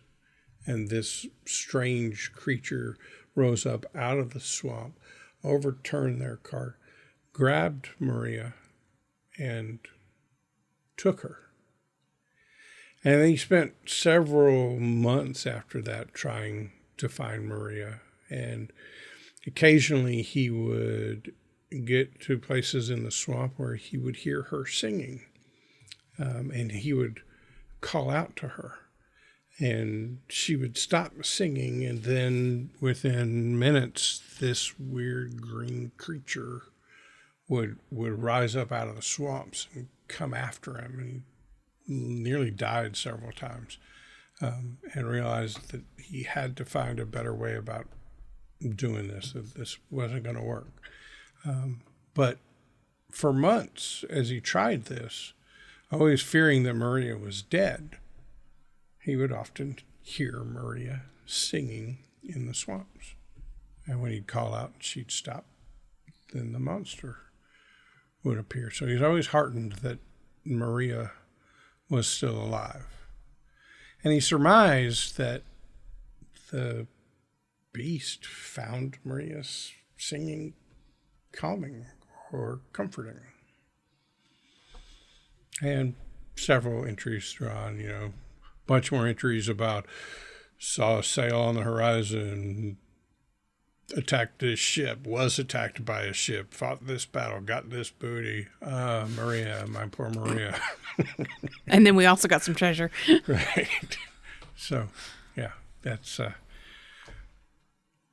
in the several hours you have to do this in, is what you surmise from the Okay. journal. So we have to go save his daughter from a monster that likes music. And I'm guessing the music player. By the way, Yes. so I'm going to retcon just a little bit, right? Because you guys have been in the boat for a couple hours now. You guys got the body on the boat. You're in the boat. You jump in, splash, or. Okay, things start to settle down a little bit. Mel, who's holding the ancient artifact? I think it's Mel. I think, yeah. Okay. Somewhere along there, after everything's died down, you realize there's still sound coming out of those little things because you hadn't ever made it stop. Okay, I'm gonna fiddle with it and try and get it to stop. Okay, as you move your hand around and your hand, your thumb, your finger or something brushes over the little round part and you hear it stop and then start over, but it's a different sound, like a different rhythmic tone to it, and you do that again and then there's a different rhythmic tone to it, and you're messing around and eventually something you did, you're not sure what, stops it. Meanwhile, back in the present. So, tell us about the burial at sea of one Captain Cristobal Fuentes. So Pucka would probably direct the boat just enough off the sandbar that it was in deeper water. He wasn't going to wash back up onto shore, but not enough that like we're 3 days out or something. He would probably have everything nicely situated on the captain. He'd have his hat on his chest, and he would probably take out a small little doll that the captain had given him as a kid and put it in the captain's jacket pocket, and in the other pocket he'd put that naughty magazine, and He'd give a little speech. It's so I cute. thought you saved it for your own prurient interest. But Oh, he certainly did. And then It's like, it's kind of dark in this boat. supposed to send him off with a Bible. This'll do. he probably would give a long speech with a little crying and talk about how him and Cristobal didn't always see eye to eye, but they loved one another and he raised them right. So hopefully the sea would benefit as much as he had from Cristobal Fuentes and see him off. And then just roll his body over the side of the dinghy and into the... Murky dips. Probably not roll it, probably pick it up and Okay. as easy as possible push it away from shore. Great. So, one, take a point of adrenaline. The game master can award adrenaline points for role play, those kind of things, and adrenaline points can be used to help out rolls. There's several other different things you can do. Search the PDF for adrenaline points, and you'll see there's several options that you have for. You can use it, I think, to do a best of 2 on a roll or other things like that. So, take an adrenaline point. Yeah. Yeah. So, it's getting into the wee hours of the night. By that I mean, well, at least one of you has to pee at this point. It's the wee hours. The wee. God dang. Yeah. Okay. The body of Cristobal, eloquently put to rest in the sea that was his life, enters with a splash, and at that time the sun is just starting to turn the eastern sky a dark purple. Still pretty dark, but you could tell we're getting close to dawn, and the wind has died down to almost nothing. The sail of the dinghy just kind of hanging loosely. Occasionally it'll puff out with a little bit of a gust, but your movement is slowed considerably. Well, we can either row or get it or. Take an adrenaline point. That one was sneaky good pun. Nobody even noticed it. It was so sneaky. I thought I was thinking some stuff. Mel. I don't know if it's like a underutilization of your awesome cosmic powers there, but I can summon some Winya. thank you. It's so cool when you do it. As you guys are having that quaint little conversation, there is a massive thud against the side of the boat. It rocks the boat. Everybody give me a reflex roll. 6. And I have a +3. 2. I rolled a 5 with a +3. That's including the 3. We were not expecting this at all. We really have to pee. Our reflexes are very slowed. The thump on the side of the boat just careens it up almost to like 45 degrees, and all three of you tumble into the water, unable to grab onto anything as you were thrown. The boat slams back down, right side up, hasn't been capsized, but the minute your weight is out, it slams back down. You guys have all tumbled into the water. I'm just curious, and I should have asked this question before, but what's Drumsticks up to? Oh, I imagine he would fly up because he probably wouldn't want to get wet and end up landing on the boat Okay. when the boat was stable once again. Okay, so the thump came on the starboard side of the boat, the right, and you guys went tumbling off the port side of the boat, the left. You hear thrashing, breaking of water going on the other side of the boat. Don't see anything yet unless you want to do something to try to see. I want to get back in the boat.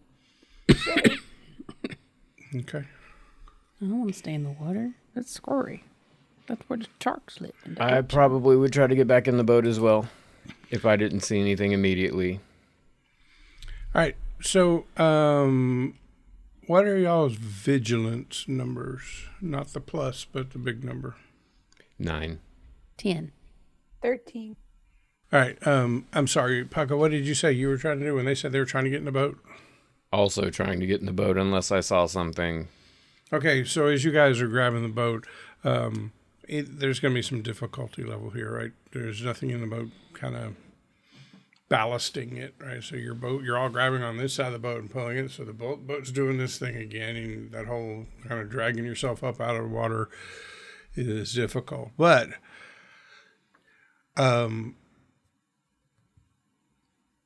all of you feel this something surge underneath the boat and bump against all of your legs that are in the water. And if you look over your shoulder, and there are 2 fins breaking the water, and they look roughly in the same line, but maybe 3 or 4 feet apart, and a big swooshing sound. And I am going to need to know, well, you guys can just tell me.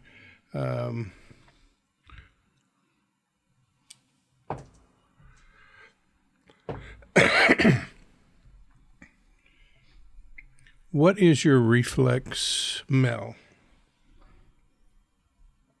10, a -1. All right, you feel, and probably now at this point see, this huge tail. As it comes past you, the tail whips and smacks up against you. And you take 4 points of damage minus any armor you might have. You said 4 points? Yes. And the tail that is swung and hit you now swings back the other way. And Emily, I'm sorry, Atlas, what is your reflex? 14. And it smacks into you for 3 points of damage minus any Okay. armor that you might have.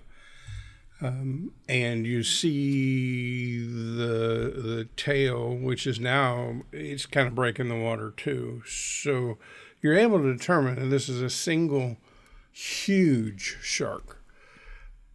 But it has 2 dorsal fins instead of 1. And the tail, and it is swimming out, and you can see it turning back towards you.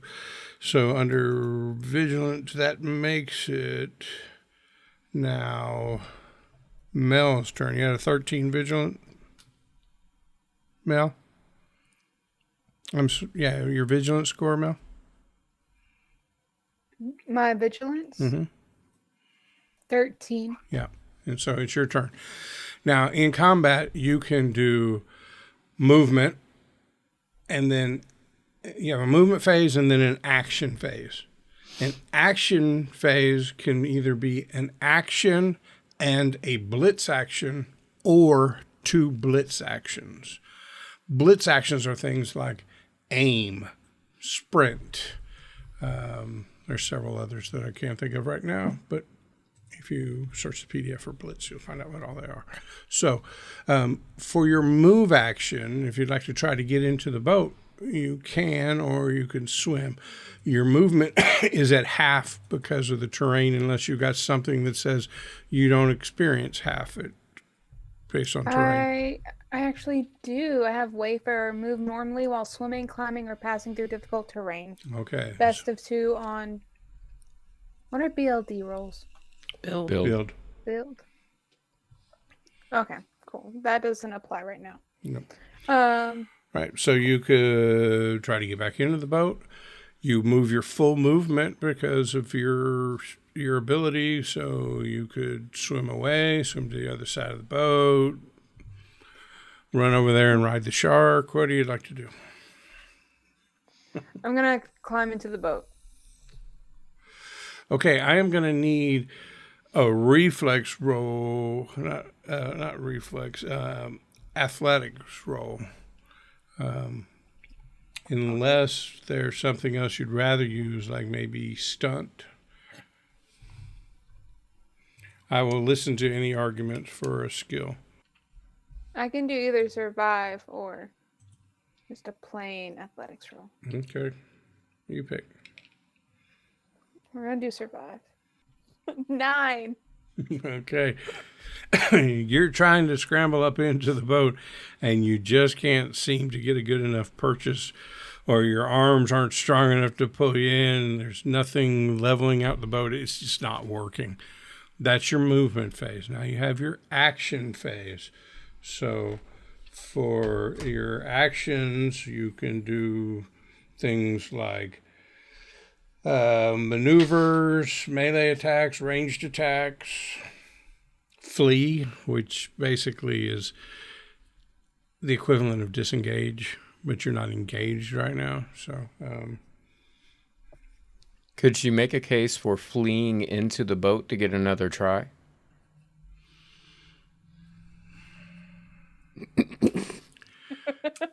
Bush steak.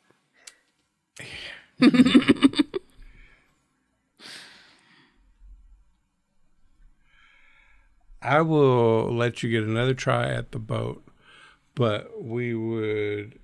So I said you get an action and a blitz action, or 2 blitz actions. I would say you could get in the boat by using 2 blitz actions: the strategized blitz action and the sprint blitz action.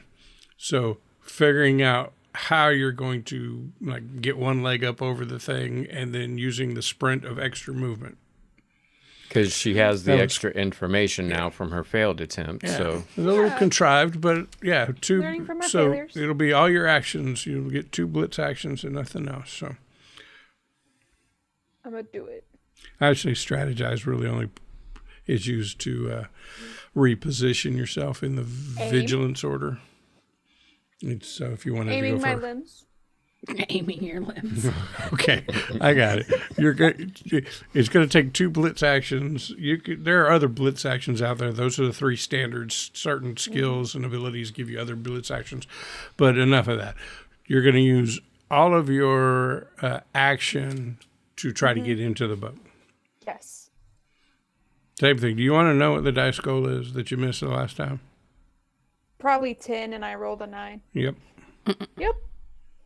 I know. Do I need to roll again? Yeah. Or You do. can I still do survive? Yeah. Probably more important now. Yeah. Yeah. 21. All right. You are able to get yourself into the boat, but that is the end of your turn, which make it Atlas's turn. I would also like to attempt to get into the boat with my movement. Yep. You're also allowed to say anything that can be said within 5 seconds in either your movement phase or your action phase. So, I would utter the words, "Oh fuck." okay. Not grab my hand, help me, get to the other side of the Honestly, boat. I would love to say that I was smart enough for that, but I really I like don't it. think I am. Oh, fuck is the words. And you're going to try and get in the boat. And Yes. so that is athletics, unless you want to argue for a different skill. No, athletics is fine. That is a nat 20 plus 2. You are able to Hop, skip, just spring, whether it's your small frame and agility or the fact that now the boat is ballasted somewhat by the weight of Mel. You find it pretty easy to get up into the boat. That's your movement phase. You now have an action phase. Okay. So I would like to fire my crossbow. So I'll do a ranged attack. You will.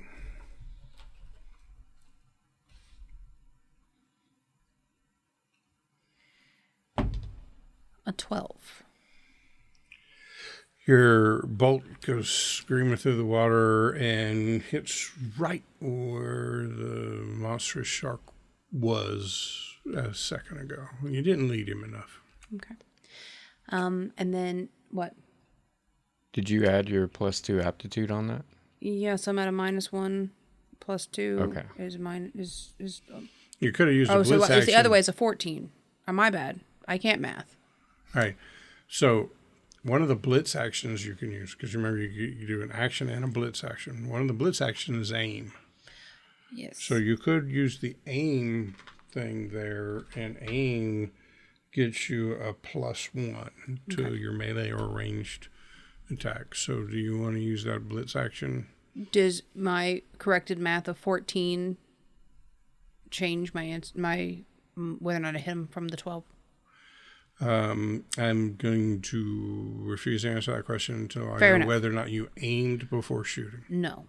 Okay, it misses. Okay. Then for my blitz attack, I'm actually going to shoot another crossbow bolt because my crossbow has a blitz. Okay. I was just saying, Detail. shooting again is not a blitz action, but you It got that. is. Okay. So take your second shot, adjusting for the speed of the... On a blitz action shot, Yes, it's worst of 2. But I want to use my adrenaline to make it a straight roll. Oh. Fuck. It's an 8. And this time you adjusting for the speed at which it's turning around, you overcompensate it, it splashes into the water. So mark off 2 pieces of ammo, and it is now Pucka's turn. I know you probably said this already, but can I do an action before my movement? Yes. Okay. There's 2 ways that you can do this. One is, I forget what they call this, tactical method, which is used. It's great for when you're using battle maps or virtual tabletops, and then everybody does their move, and then everybody does their action. The other way is theatrical. We're doing it theatrical, which is great for theater of the mind, and you just do both of yours. So That's a really cool, thoughtful way to do that system. When I read that, I was like, that's really smart. So we're playing theater of the mind. So on your turn, you tell me how and in what order you're going to do your actions and your movement. Is the creature close to me? It is about 40 yards out, finishing his turn and coming this way. 40 yards out? Dang. Dang. In that case, I will... Did you need him to be closer? Make a luck roll. My range is 30. Make a luck roll. He's moving while all this is happening. 86 is even, so... All right, he is exactly 30 yards out. So I am going to... Is he on near the top of the water right now? Or Yes. Okay. Yeah, he's at a level that would make it commensurate with biting you. So I'm going to take one shot and plan on taking another with my 22 short because it also has a blitz action. Okay. So these are both 22 short shots. Mm-hmm. Okay. The first one, 19 plus 5, 24. That is a hit. Roll your damage. God, I would hope so. It's a D4 damage. I rolled a 2. And hold on. Okay, this one doesn't have a bonus, but it does have hemorrhage. So I believe it must succeed a health roll or suffer the bleeding condition. He made his health roll. This is where it's kind of like Call of Cthulhu when you have to make a roll against your health. You got to roll under it. So the worse your health is, the harder it is. Cool. I gotcha. So we'll do the second shot now. And we can edit that part out if I got it wrong. Rolled another 19, but it's a worst of 2. So what was the damage on the first one? 2. 2. And that one's worst of 2, so... 11. So that one doesn't hit. Okay, so as he's rushing towards you in the water, you can see his big tail swooping back and forth, just gaining speed. He's coming up out of the water. And just as you let your first shot off, it hits him right, like, in the mouth. And as you're taking your second shot, you notice that in his mouth is an unmistakable piece of Captain Cristobal,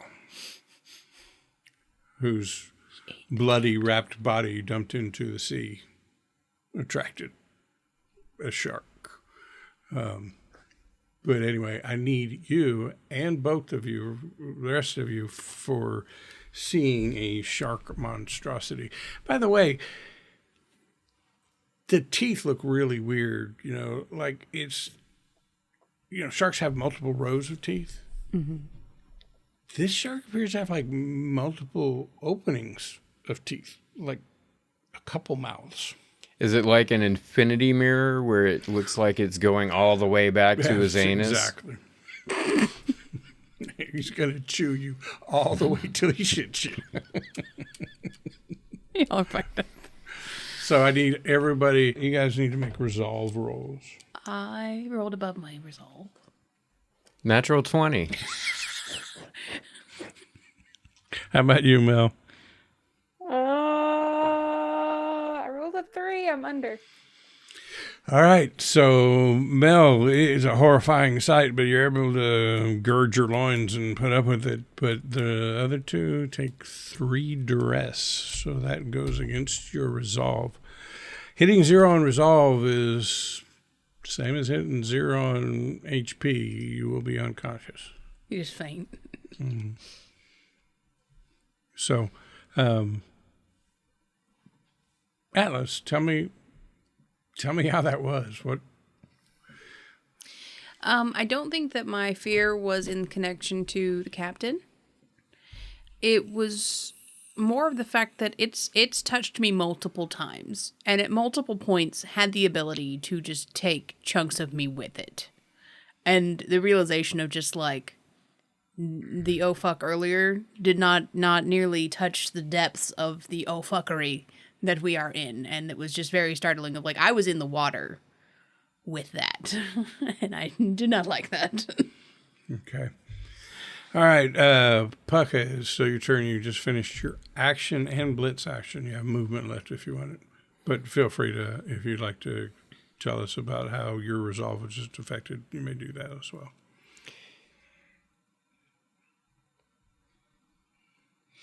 He's immediately very perturbed because he remembers giving the captain that jacket in port with one of their better hauls, and he's a little angry that the jacket has been destroyed. He's not so much angry about the captain himself being nutrients for the sea as much as he hoped it would be like down at the bottom and, little things would eat him out of the jacket, not... No, I like that. What would you like to do with your movement phase? He is going to try to get in the boat, and it's going to be very flashy.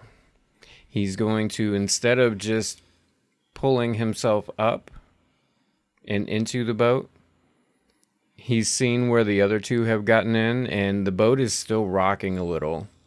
So when it's on a high point, he's going to try to grab on and time with the rocks, and when the place he grabbed is at a high point, he's going to do like a dolphin leap out of the water and into the boat and land on his stomach. Wow, what a stunt. I love that was all just played to get the stunt, wasn't it? It was. Roll your stunt. I was like, wow, this is really good. Should I reward him with adrenaline? And then realize I was being played. You're being played like a fiddle. No adrenaline, but I will allow you to use stunt instead of athletics to climb into the boat. Yeah. Yeah. The minute he opened his mouth, I was like, That was beautiful, actually. So that is a 15. You so Because I took the thing that lets me add my charisma modifier. Is there a limit to how many times per game you can do that, or? Cool. The bravado there was definitely some bravado in level that. 1 ability. All right. Mystically and majestically, you come flopping up out of the water and land in the boat, much to the surprise of these two, are like, well, that's a much easier way. And I imagine it went like in slow motion with the drops of water around me twinkling with the rising sun at our backs. So, first, the good news.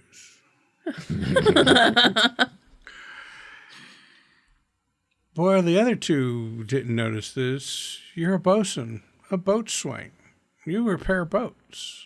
As you land on your stomach in the boat, you happen to look over and notice that on the side where the big thump came, there's a small little crack in one of the wood planks that make up the side. And you realize the boat has taken some damage from the shark.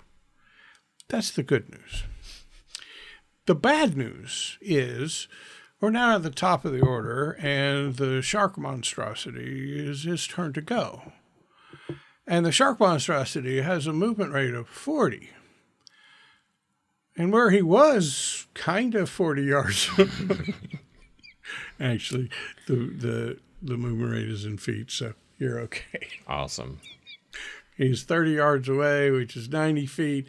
So he is using all of his movement to move the 40 feet, and then his blitz action will be to sprint, which gets him another 20 feet, which puts him about 30 feet, 10 yards away from the boat at the end of his turn. He's coming full speed, about to ram this boat, which makes it Mel's turn. She is going to then pull out her rifle and aim, since it's coming straight at her, line up a headshot. Okay. Called shots. You have a worst of 2 modifier on here. Would you like to know his reflex so you know what you're targeting? Kinda, yeah. That'd be great. The shark monstrosity has a reflex of 15. So I can't roll below 15. 15 or better to make this shot. Remember, on a worst of 2. you could use your blitz to aim, And especially since it's a called shot. negate that, yeah. Well, negated, or you get a +2 when you aim. Oh, that's right. You get a +1 to the roll if you aim. Still. I would like to aim. And then Okay. Worst of 2. I'm rooting for you here. so stressed. 19, so +1. So 20 on the first roll. I thought that was your worst. I was like, oh my God. 5. All right. Your shot goes right over his head. There must have been something in your eye. Honestly. That makes it Atlas's turn. Okay. I am going to take a shot with my crossbow and use my blitz action to aim. Okay, +1 on the attack.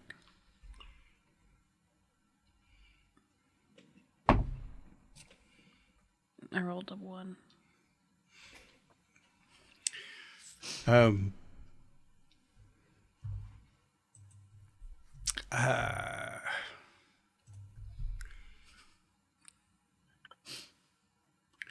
Give me a luck roll. Doesn't seem right to just do this to you. So I didn't get it. You didn't roll the right dice.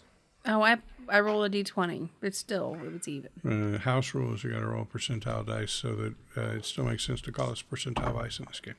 Okay, I still got even, so I still missed it. It's 3 bad rolls back to back. The stock of your crossbow is wet, slippery. When you go to pull the trigger and the bowstring slams forward and shoots the bolt off, it goes wide, but I guess it wouldn't really be called recoil, right? Because the force of it would be pushing the other way. It slips out of your hand. No.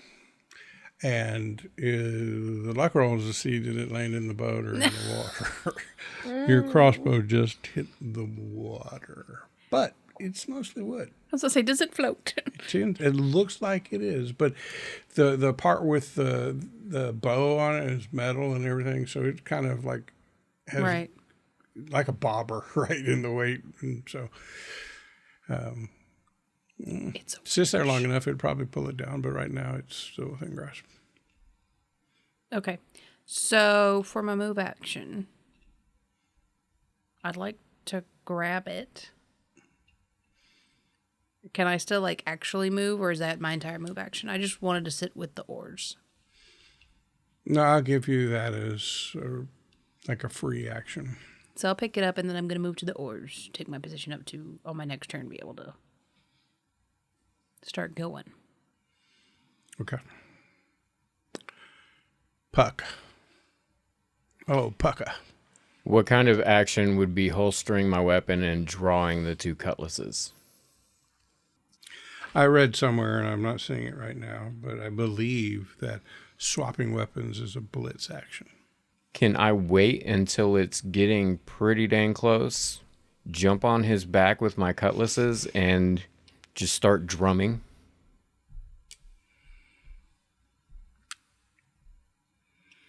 I don't know if we have readied actions here, Well, but no, I think as a second blitz action, you could do strategize, which when a character strategizes as a blitz action, they can redetermine their position in the turn order. Instead of a vig roll, they make a lore strategy roll and use the result to determine their position in the turn order. See, all of this technically happened at the same time, right? For vig order, he went first, and during all of that same 5 seconds or whatever is when he swam up. So, you know what? If you're going to take your movement to get up on the side of the boat and then jump to him, he's still moving closer. I will allow it on this turn as movement, but there's going to be a skill check involved here. sounds like a stunt to me. It sure does.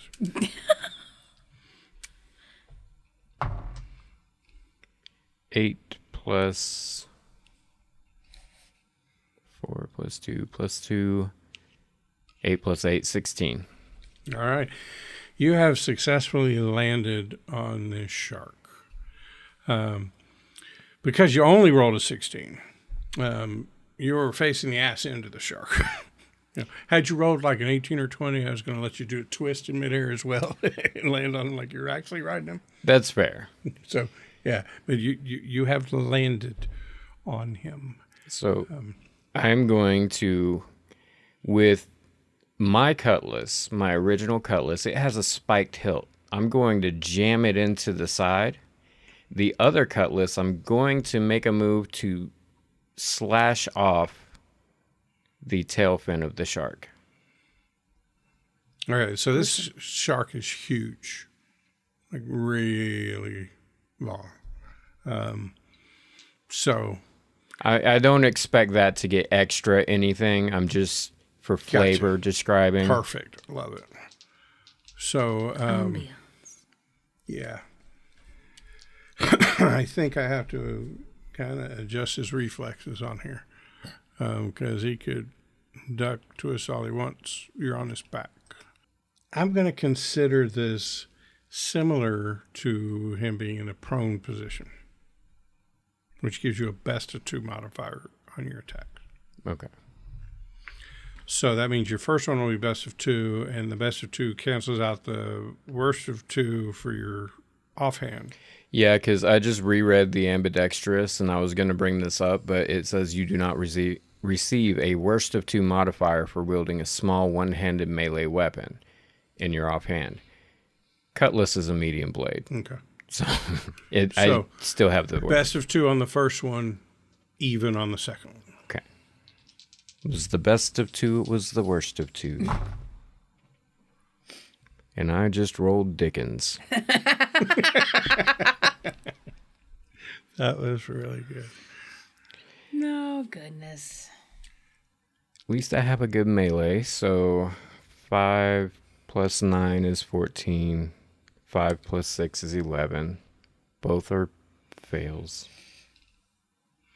Yeah, it's slippery on this Slick. shark's back.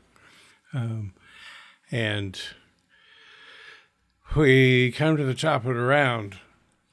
All of you have seen this thing that's rushing. Both attacks, or you just do your best of 2? Neither one had a best or worst. They canceled out. You had best of 2 on the first one, and then a straight roll on the second one. That's what he said. Okay. I missed that part. Because it was only the offhand that got worst of 2, right? Yeah. Sorry. Oh, that's good. Another 9. So sorry. Okay. It's worth the shot. You can tell, all of you can tell what this thing is trying to do. So, he's about to hit the boat. And the last time he hit the boat, you all had to make reflex rolls to not get knocked out of the boat. I'm going to give you best of 2 on your reflex rolls to not get blocked because you know it's about to happen. So you're steadying yourselves for it.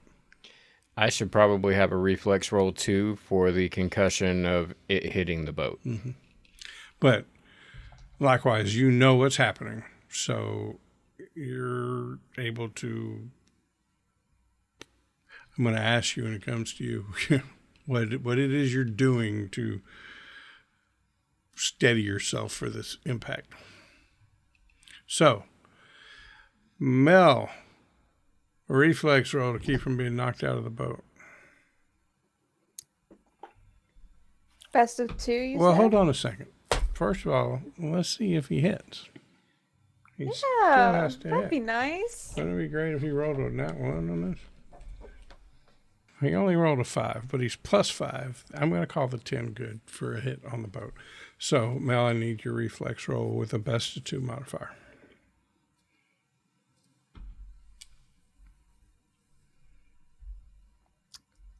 Three.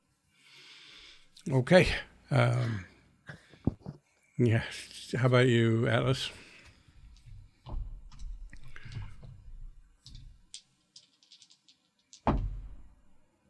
Uh, 16. Okay. And Puck, what are you doing to try to maintain your position on this shark? You're plummeting backwards. Hey, he said the thing. Backwards. Oh, hey. Hey! What do you mean you drove that thing into him? So you've got like a thing. I didn't, You though. missed on both of those. On both? Damn. I don't know what I thought. I think I will try to hug the tail. Okay. All right, give me your reflex. Best of 2. Puck always out here chasing tail. 13 plus 3, 16. All right. So this thing slams into the boat. You, Atlas, hear a crunching sound and you see some of the boards on that side kind of bend in, and a couple of them splinter a little bit. Mel, you go plummeting backwards off of that side of the boat to the side where the captain's body was originally dumped. And Puck, you see what's going to happen. You reach down to grab onto the body of this thing, the force into the boat, and you just slide down until his tail fins essentially work as a stop for you. But you're perilously at the waterline, like you are having to consciously lift yourself up to be out of the water based on where his tail is at. So that makes it Mel's turn. I'm guessing from my movement, I'm gonna recover from knocking into the water and swim up to the surface. And then... Yeah, so I think you probably only went about 5 feet deep into it and probably only knocked about 5 feet off. So you get full movement because of your skill, your ability. So you could make it back into the boat, but there is the athletics check to get into the boat.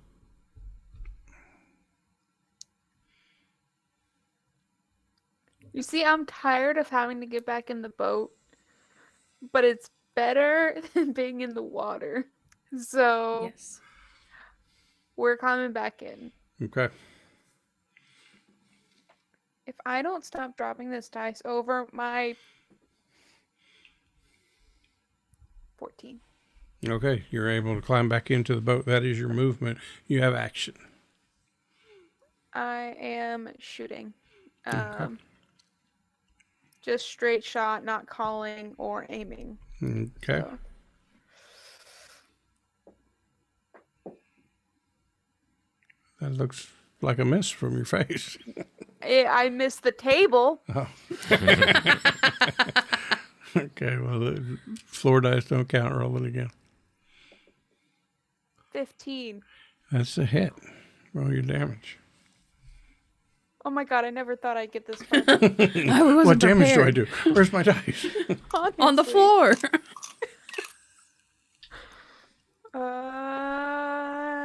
Yeah, 1d8. 6 points. Hell Do yeah. you get any bonus for? Is there any plus on the damage on that? I don't think so. You scramble back into the boat, and I don't know if it's the urgency of the situation or what, but it has steadied your hand, and you pop off a shot with your rifle that hits square into the snout of this monstrous shark as he has recoiled backed a little bit. The impact of the boat, whether he moved backwards or he just pushed the boat far enough away, he's still on that side of the boat, and you just took a big chunk out of his leathery shark skin. Cool. And then as my blitz action, I could do another shot. Only if your weapon has a blitz, which is in the description. Like crossbows, they have like two Yeah. things. Mine's a quiet and blitz. What kind of rifle do you have? Model 1892. I don't think it does. I don't see blitz on that. It does have hemorrhage, though.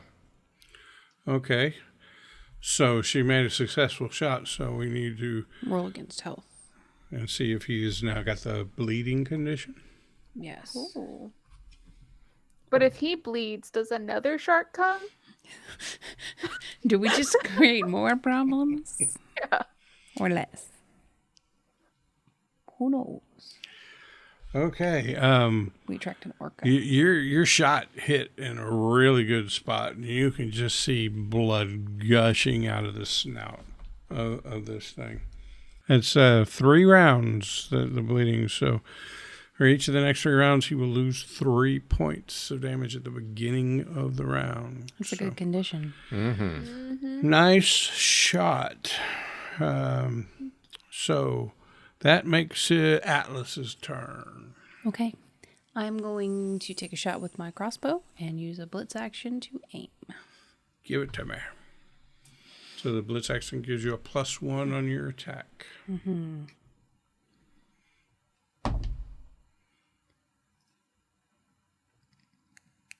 14. Which is not quite enough.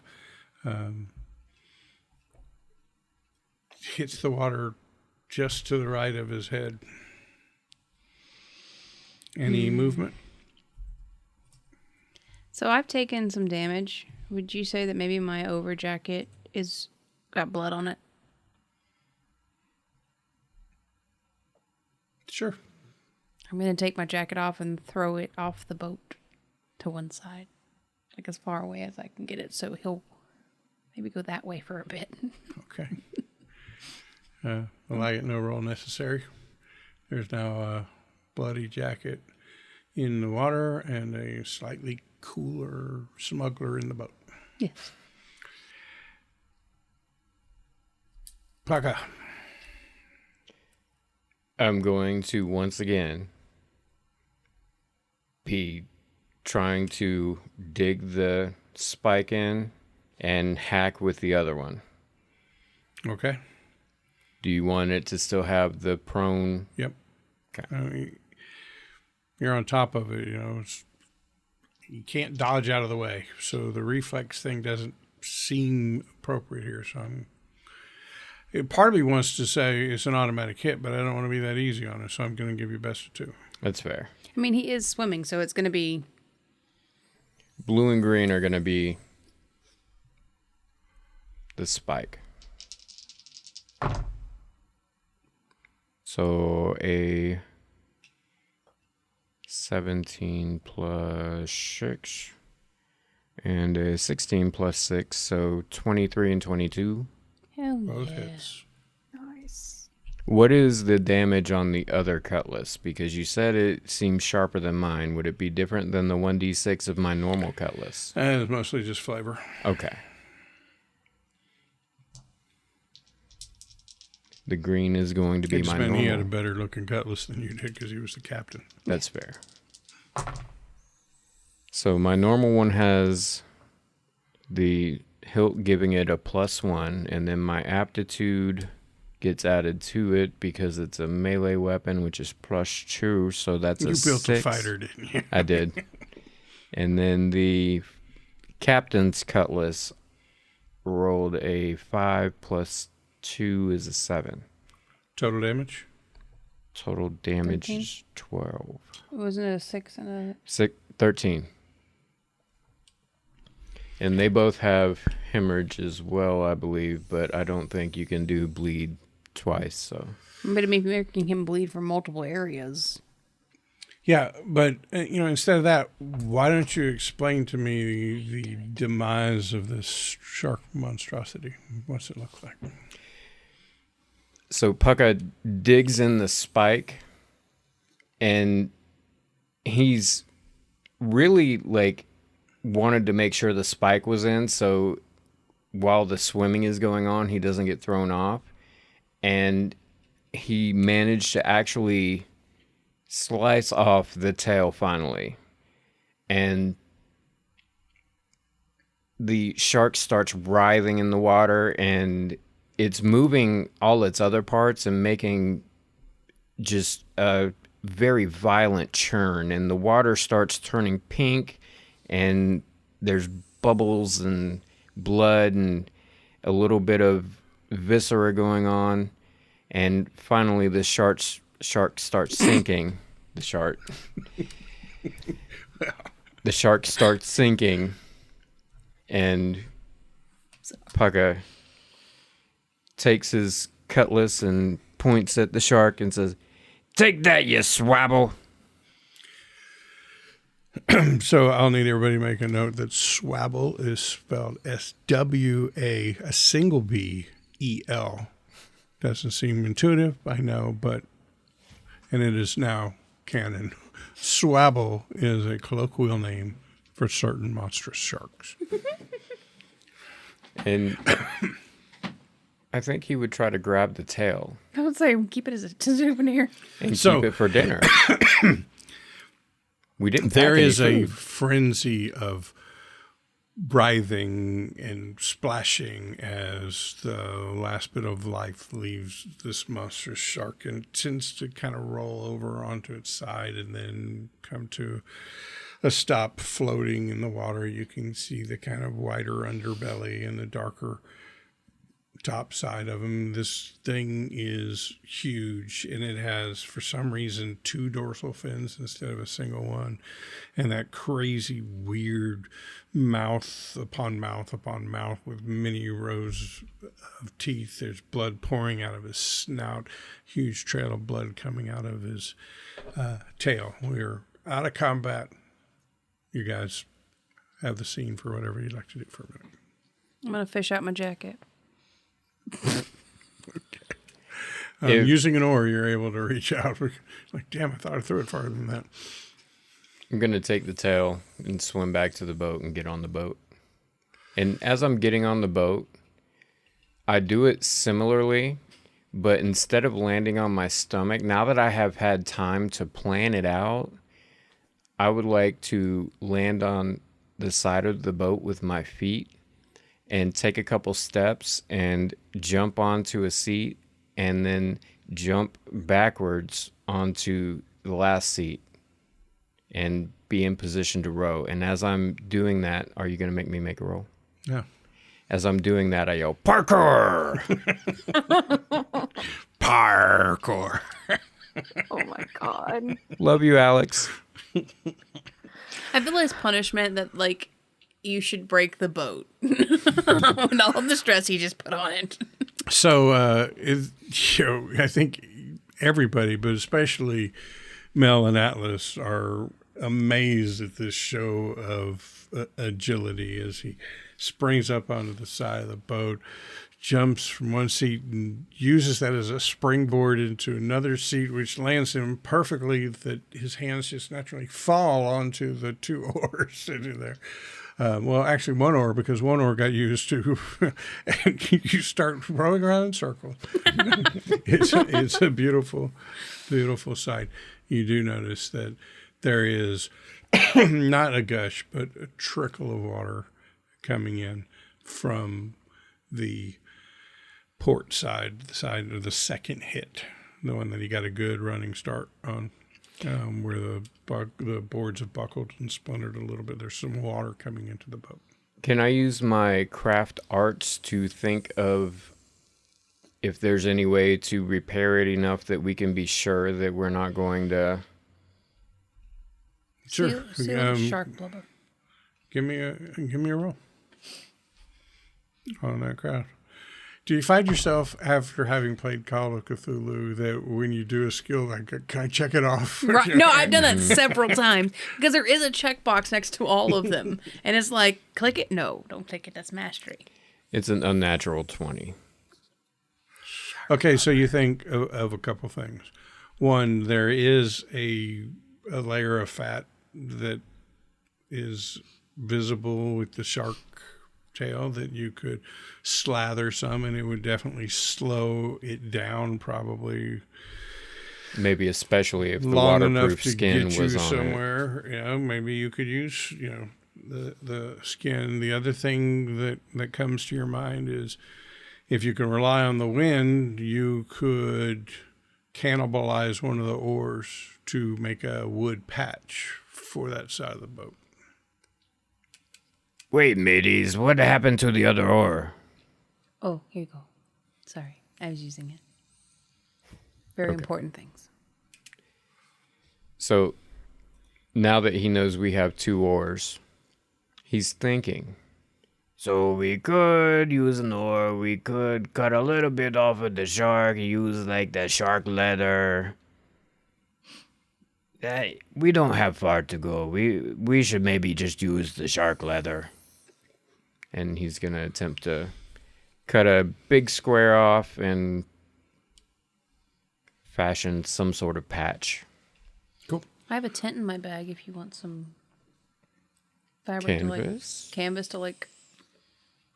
So between shark leather on the inside, maybe doing a canvas wrap around the boat, it's Good to go. it's gone from a trickle to a drip. You don't feel like unless something else happens, structural integrity, and it cracks some more. Just you feel like there's nothing you couldn't bail out, and you wouldn't have to do a lot of bailing, like a cup or two an hour or so.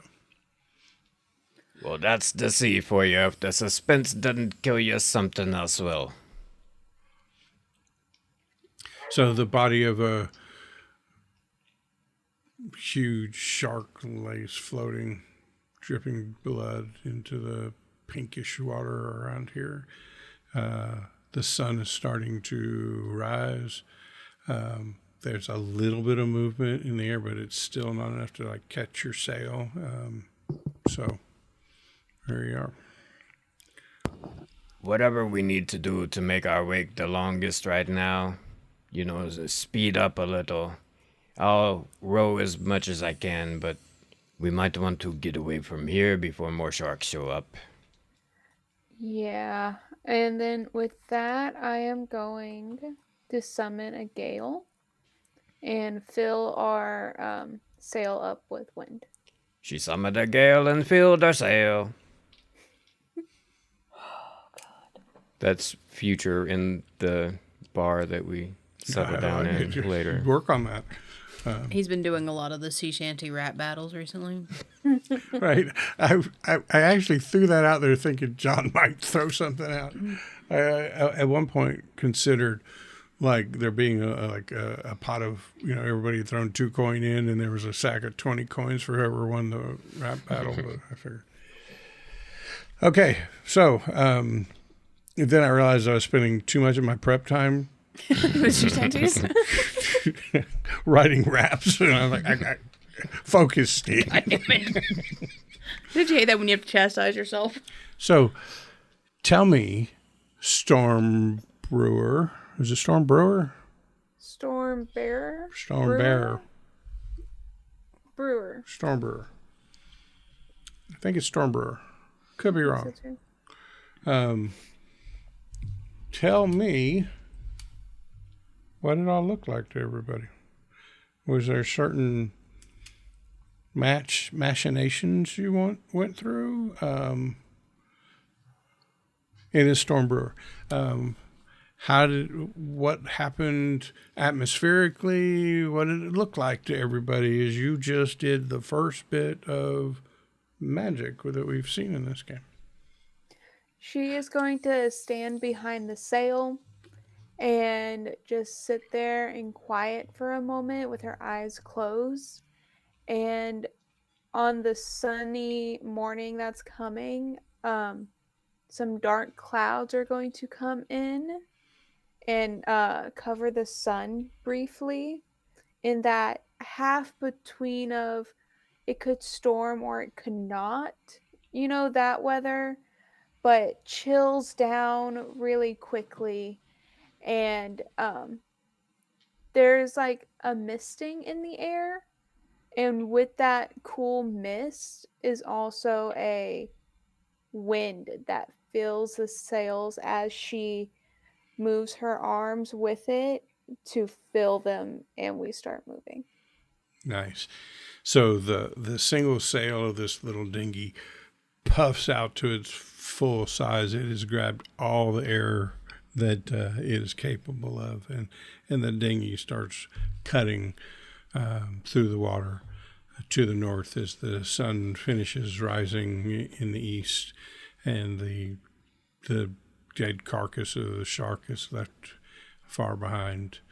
And within about, I don't know, at some point, and I don't feel like looking it up, the actual Storm Brewer effect leaves, but by that time the sun has come up. It has started to heat up the air again, so air is moving in different ways, and that southerly Gulf breeze starts to push, and you make great time, and within, I don't know, a couple hours, probably late morning, you can see the quaint little hamlet village of the way across.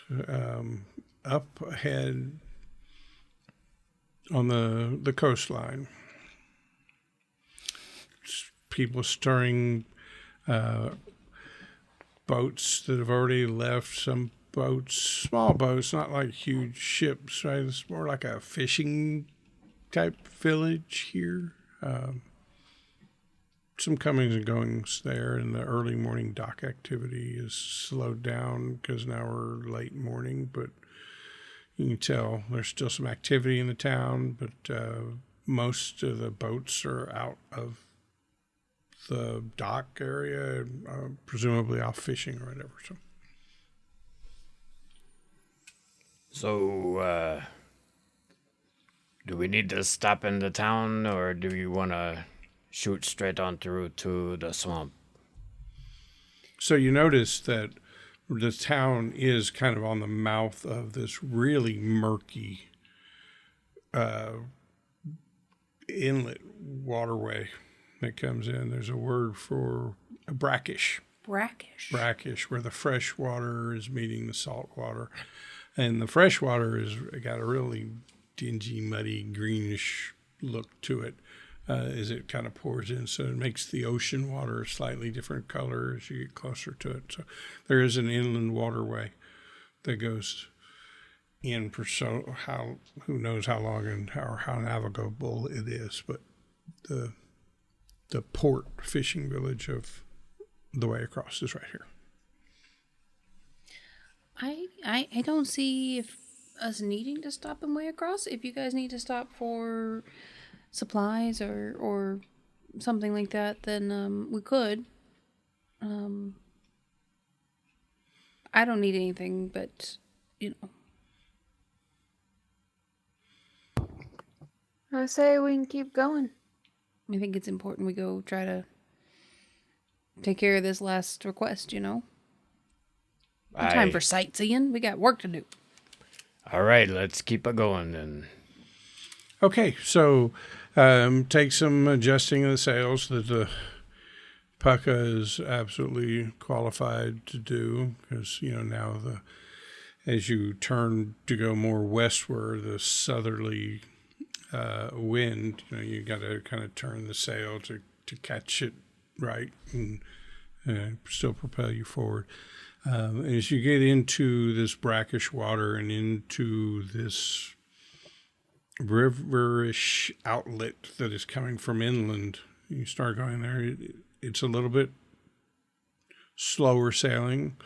You don't have a tailwind, and the current is working against you as the water comes this way. But you're able to make headway.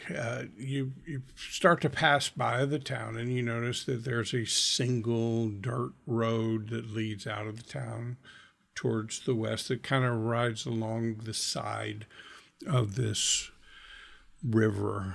And I hope you can hear the air quotes in when I say this river, because very soon after that, you see the road kind of turn more to a northwesterly as you guys are heading west, and it gets wider. And you're like, wow, is this going to be a big river? And then you realize that it's just turning into kind of marshy land. It's not really a river. It's just wetlands. And why don't you give me some kind of skill on navigating or steering, because there's areas where it's very shallow. It's not a heavy draft on this boat, but still there's issues. There's a lot of plant life and sand, and I'll do a ride steer. Okay.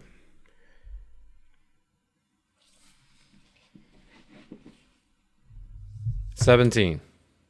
All right. You are able to probably navigate another half mile into this, and the marshy starts to look a lot like swamp. There are huge oak trees with moss hanging down, interspersed with cypress and cypress knees that just pop up out of nowhere. You familiar with what a cypress knee is? Cypress roots grow out, and then like sprouts will come up, and they can get huge. And sometimes another tree comes out, and sometimes it's just a cypress knee. Look it up, people. You can use them as a bench if you need to, usually. As a what? As a bench. Right. Yeah. So after about a mile, it's just become so swampy that this is absolutely the wrong type of boat for it. Right? This you would need something more of a flat bottom, and this one has got a keel to it, and you can just tell that you're not going to be able to take this thing much further into it. There's still plenty of water. It's just gotten very shallow.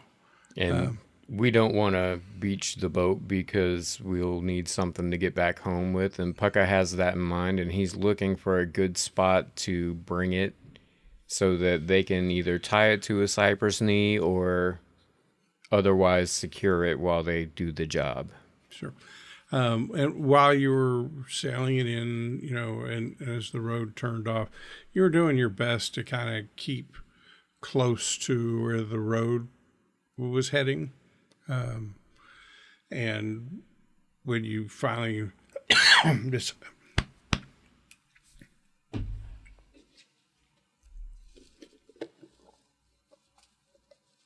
You okay? I always just get choked up when I'm about to kill a party. It's just so emotional.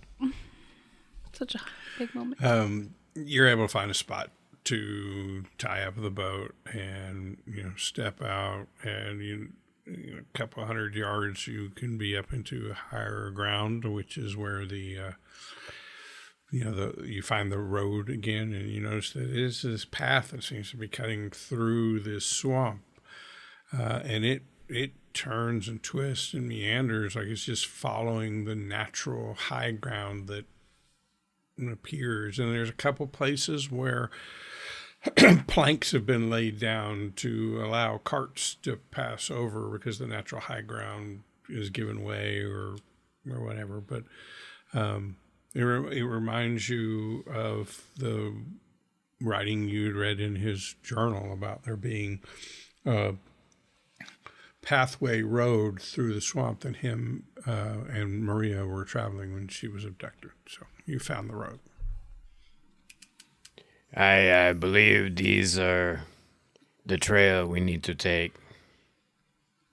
Yeah, I agree. Matches up with what's in the journal. So, yeah, let's follow it and see if we can't find another monster, the second one of the day. Didn't the book say something about the singing? It did. It did say something about the singing. Drumstick. Sing me a song. No! He goes, what do you do with the captain's daughter? And you're like, whoa. Whoa. Not appropriate here. Really crass. I'm sorry, he has no manners. All right, you guys take the road. Drumstick is capable of making some squawking sounds. Doesn't sound anything like singing.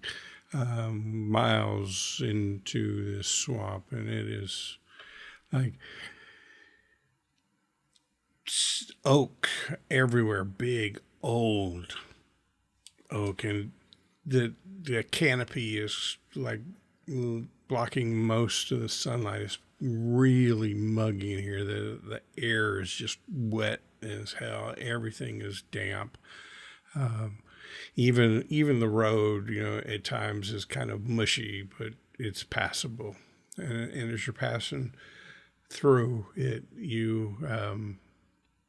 I need everybody to make me a roll. You know what kind of roll. Poof. You're a roll. Payback. Vigilance? Yeah, I think vigilance works for something like a notice roll. 11. Dirty 20. A dirty one. A dirty, smelly 1. Your ability, Pucka, to hear sounds around you, I mean, there's this constant buzz of crickets, locusts, that sound that you hear in woods. Even that you have a hard time hearing because of the incessant squawking of drumstick on your shoulder. But Mel, beyond all that din, you'd swear you hear singing in the distance. A song of female?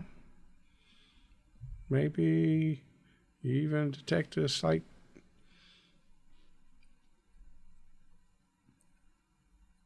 accent similar to the captain's.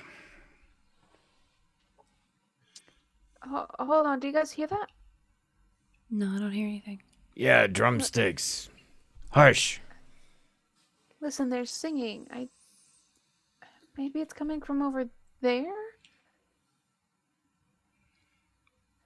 And then, can I tell which way it's coming from?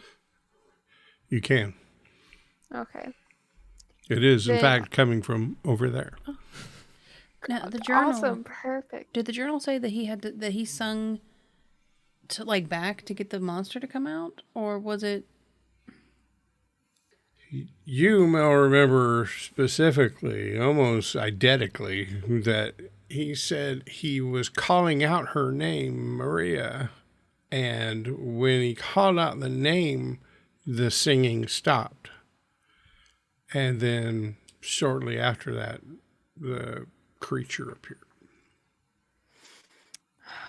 Okay, so once we call out her I don't know how name, you guys got the captain singing. I don't know. We're like, we have to correct this right now, or the Yeah. comment section is going to blow up. once we call out her name, the singing will stop and the monster will appear. Do we? Is that what we I'm want? gonna. Huh? Is that what we want? I don't know. I'm gonna pull out the little tiny box. I think what we Eh. want is when the thing come out, we put the sounds in his ear. I don't. That's how we save Maria. We put the sounds in the thing's ear. I don't know monsters very well, but I don't think most of them let you put things in their ears. Well, we're not asking permission. We're finding a way to do it. So look, I will trip him. You hold him down. Mel puts the things in his ear. And then he go to sleep with the lullaby. And we go in the swamp and find Maria wherever he came from. Mel, does the box only make sounds out of the little white wires, or does it make sounds out of another part? So, Mel, you remember that when you were by yourself down in the hold of the ship and the captain came out of the storage room with this thing, that you heard the sound when he messed with it much louder than you've heard it from the white wire and the little nubbins on the end of it. Nubbins. Yeah, I don't really remember this wire. Does it come out? Let's see. And she's gonna gently pull on the wire. Pops up. So, Mel, you said you don't remember the wire. What do you remember of it? It made a very loud noise that was, I guess, could pass for music. And then he shut it off quickly and shoved it in his pocket and ran off. So I wonder if we could get it to make the music-like sounds which would draw the monster out, and then we could go get Maria. True. Because the monster came for Maria while she was singing. And whenever he called out for her, he would come. So he's obviously drawn to sounds. Mm-hmm. So I think the first step is to figure out approximately where he's keeping her, so we aren't just searching the whole swamp. Yeah. Then putting the music thing someplace away from there. One of us turning it on, the other one's getting Maria, and then we all get the hell out of Dodge. I think my plan sounds much funner. How's that shark tail holding up? It's good. Oh, good. I had it for breakfast. Breakfast. So, you said it sounded over there. Does it sound close, Mel? No, it's pretty far. I could barely hear it. I think if we walk in this direction a little bit, hopefully you guys will start to hear it too, and I won't look crazy. So can we walk in the direction that she has indicated the sound is coming from? Yes, and you can get closer to the singing on the road. There comes a point that you continue on the road and you realize the sound's coming from just over there. Like, this road's not going to take you straight to the sound. You've probably gotten as close to the sound as the road is going to get you, and after this it's going to be stepping into this murky water, and there are little patches, little islands of land here and there, but yeah, the road will not get you there. But it's gotten you to a place where the singing appears to be much closer. You can all hear it now. So I think it might be prudent if I take the little music thing, go off a ways, and I'm pretty good at hiding and sneaking and things, and get it hidden, playing some music. When the creature comes out, you guys go and get the girl. Could I maybe borrow a drumstick to send back to you to let you know when he's coming my way? Hold on, let me look at drumstick and see how far he can fly. I did not put a movement in for him. Would you say drumstick could fly that far? Could fly that far?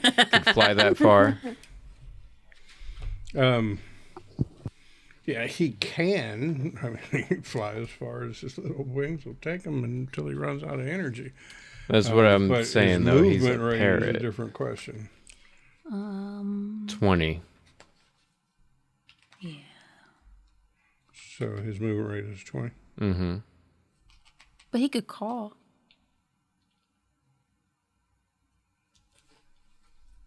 He could go, caw. He's coming, caw. There are we timbers. How do you say we are fucked? My favorite line.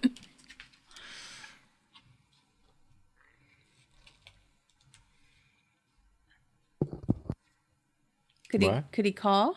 Like, could he be with me and call out to you guys to let you know that? It doesn't give a range on his calls. It says it can use its charisma modifier on craft perform rolls to imitate voices. But he would have never heard Maria. That's fair. Yeah, I still think I should run off, hide the thing, play it, be sneaky, let you guys try to get Maria. About how far are you trying to run off? I don't know, 30, 40 yards. So that would be... That would give y'all a couple... Oh, the 20 move is in feet, isn't faces. it? So... That, or you guys are just going to have to trust that he's on his way. Is there a tall oak tree nearby? Oh, yeah. Oh, yeah, lots of those. So You betcha. You'll bet your ass there is.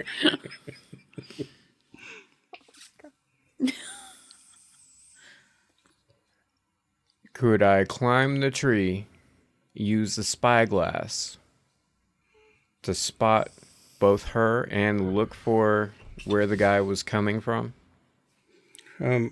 So first, you have a spyglass? I mean, I'm a swashbuckler. That's cool Don't as hell. not have a I was spyglass? going to tell you didn't. Your answer should have just been yes. Oh, in the sailor's kit, spyglass. So yes. Cool. Can't believe this is the first time you're pulling it out. Right? I I'd be also whipping that shit out apparently- all over the place if I had one of those. I also apparently have a lead ship patch, so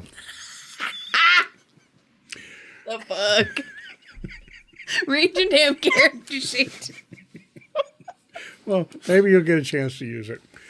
All right, so you want to scurry up a tree, use your spyglass to keep an eye on her while she goes 40 yards away to plant a musical device. To draw the monster out. Right. Mel, what will you be doing? I guess looking for Maria and saving her. and I'm going to, as I'm climbing up, use a rope because I'm used to being on a ship, using the rope get up and down as quickly as possible. In this case, it would be using it to get down as quick as possible so that I could go with her. Fair. Okay. But basically, he'll just be watching me for whenever, I signal or he sees the monster following me. And I'm hoping possibly with the spyglass, I may see where the monster is coming from, and that would alleviate some of that finding. Okay.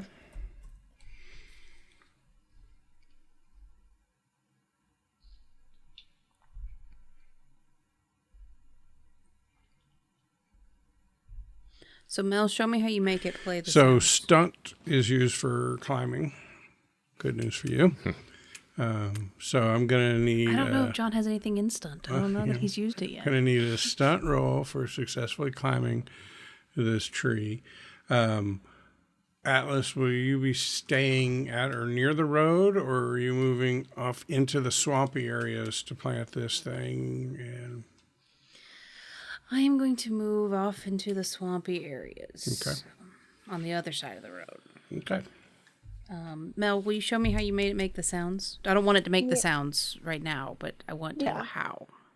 So if you press this circle, it's gonna play, and you can press the same button to make it stop. And then if you don't like what it's playing, I found that like this one over here like changes it a bit, but that's pretty much all I know. Okay, I think I can handle that. Great. I'm gonna head off away from them into the swamp. yeah, okay. My stunt roll is a 12. Yeah, you're able to climb a tree. Not that difficult a job. So you're up in the tree. Using your spyglass, you can see Atlas because you knew where she was going. Mel, I'm assuming you're, at or near the base of the tree, or are you already moving towards the sound of the singing? I think I'm gonna start moving towards the sound of the singing. And are you going to be doing this like sneakily? Sneakily. All right. Yeah. So,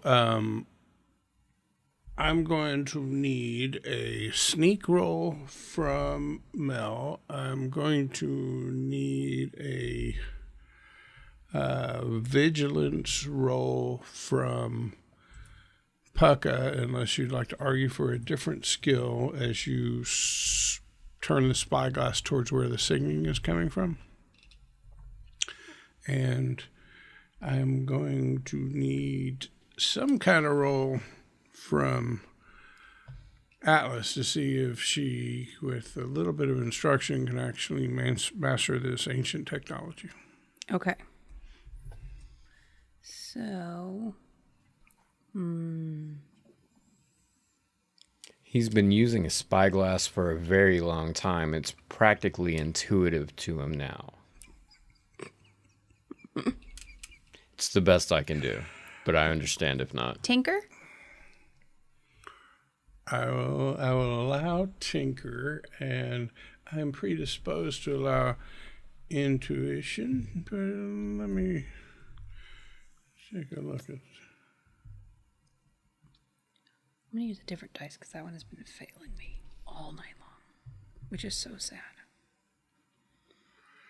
Intuition represents instincts and hunches. I'm going to allow it.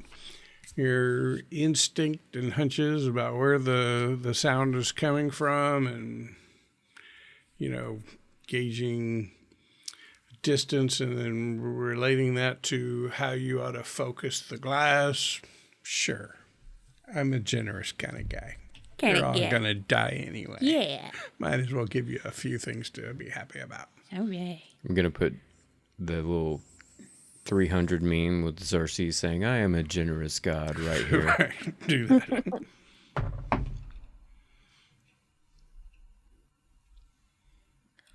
I rolled. That's a fucked up dice. What did it say? It's upside down. It's No, a it's- 12. No, that's not. It's Oh, not that upside- one? Yeah. It's a 15, I believe. I think that's an 18. Either one's good. Okay, well, it's either a 20 or a 23. That's definitely a 15. Why were you debating? Because I need to know how great I am. Yeah, you're able to, following her instructions completely, you click the button and this cacophonous sound comes out, like strong banging rhythm and just words that you can't make out that almost sound like screeching, and I'm gonna change it to something a little more soothing. with a couple of flicks of your thumb following the instructions, you find something that is much slower paced and more melodic, with an obvious female voice coming out and ballad-like coming out. Much more pleasing than the Megadeth song that you originally played. A very eclectic collection on this thing. But the sound is going. What did you roll on your Dirty 20. dirty 20? All right, so looking through the glass, you see probably 50, 75 yards deeper into this, there is this thing that kind of looks like a mound, but as you look at it more, you realize there's some structure to it. There's like reeds and stalks that have been laid in certain ways and an opening in it, and it's almost like constructed into natural surroundings, like maybe, the roots of an oak tree where there's a big opening at the bottom. And so very much in tune with all the natural surroundings, but really looks like an opening and almost hut-like structure over there in the direction that the sound is coming from. And how'd your sneak roll go? 14. All right. You are moving through the water, which would slow most people down, but it doesn't slow you down. And there are opportunities to get up on dry land for a little while, but you're not constrained by that. So you're taking the most direct approach towards it, which sometimes gets you up onto land, but you're not making a zigzag pattern to stay on land as much as possible. You're able to move pretty quickly towards that area. What are we doing? There is music playing. I think it's music. Hadn't heard anything like it before, but it's pleasing. Mel is sneaking through the swamp, and in the oak trees, through the spyglass, Pucka has seen what looks to be some kind of dwelling. Pucka is excited and he wants to come down straight away. His first impulse is come down and beeline for that, but then he looks down a little bit and sees Mel doing her best to sneak. He's like, If I was running through the water, it would totally make her sneak efforts for naught. So maybe I stay here, wait for the thing to come out. Once the thing comes out and he's going somewhere else, maybe it don't matter if we sneak, so let's wait. Okay. Within seconds of the music starting, are you staying there by the thing, or what are you doing? No, I'm going to stash it in like a knothole of a tree. And I'm going to head back, but I want to take like a wide berth to one side. Back towards where the rest of your party was, which is essentially near the oak tree that Yes. Puck is. Okay. Sure. Sneaky about it in any Yeah. way? Okay, well, give me a sneak roll. You can make it with best of two since you're taking a wide berth and stuff. 21. Okay. You feel like you're making your way towards that. Mel, you're doing a great job of moving through this and getting closer and closer, close enough that when the music starts, within a couple of seconds of the music starting, you hear the woman's voice who is singing stop. And there's a second or two, and then she calls out, "Papa, is that you? It's awake! It's awake!" I'm gonna keep going towards it sneakily. Okay. Anything from you two? Not until I make it back to the oak tree. So Okay, so there's the oak tree. Off 40 yards away is a weird ancient device that is blasting sound. By this point, you probably can't even see Mel anymore as she's moving through the reeds, and you can still see the opening of this thing, and you don't see anything coming out of it. And as the tension builds and the chirping of crickets and locusts and bullfrogs and whatnot kind of starts thumping along, and then it rises to this crescendo and then falls silent. And just echoing through this swamp is this weird music coming from this alien device. And right in front of the oak tree, the path that Mel had to take, big swampy area, and then the water starts to kind of ripple. In fact, even some of the pieces of dirt and land that are above the water, they start to shift. And it starts to come together as the water rises up. And this thing doesn't come up out of the water as much as the water, the swamp, the reeds, the plant life, the mud forms into this horrific creature with big, long, curved, spiraled horns, green, mucky, muddy thing, and it starts sauntering towards the music. And I need both of you two, but not you, to make resolve rolls.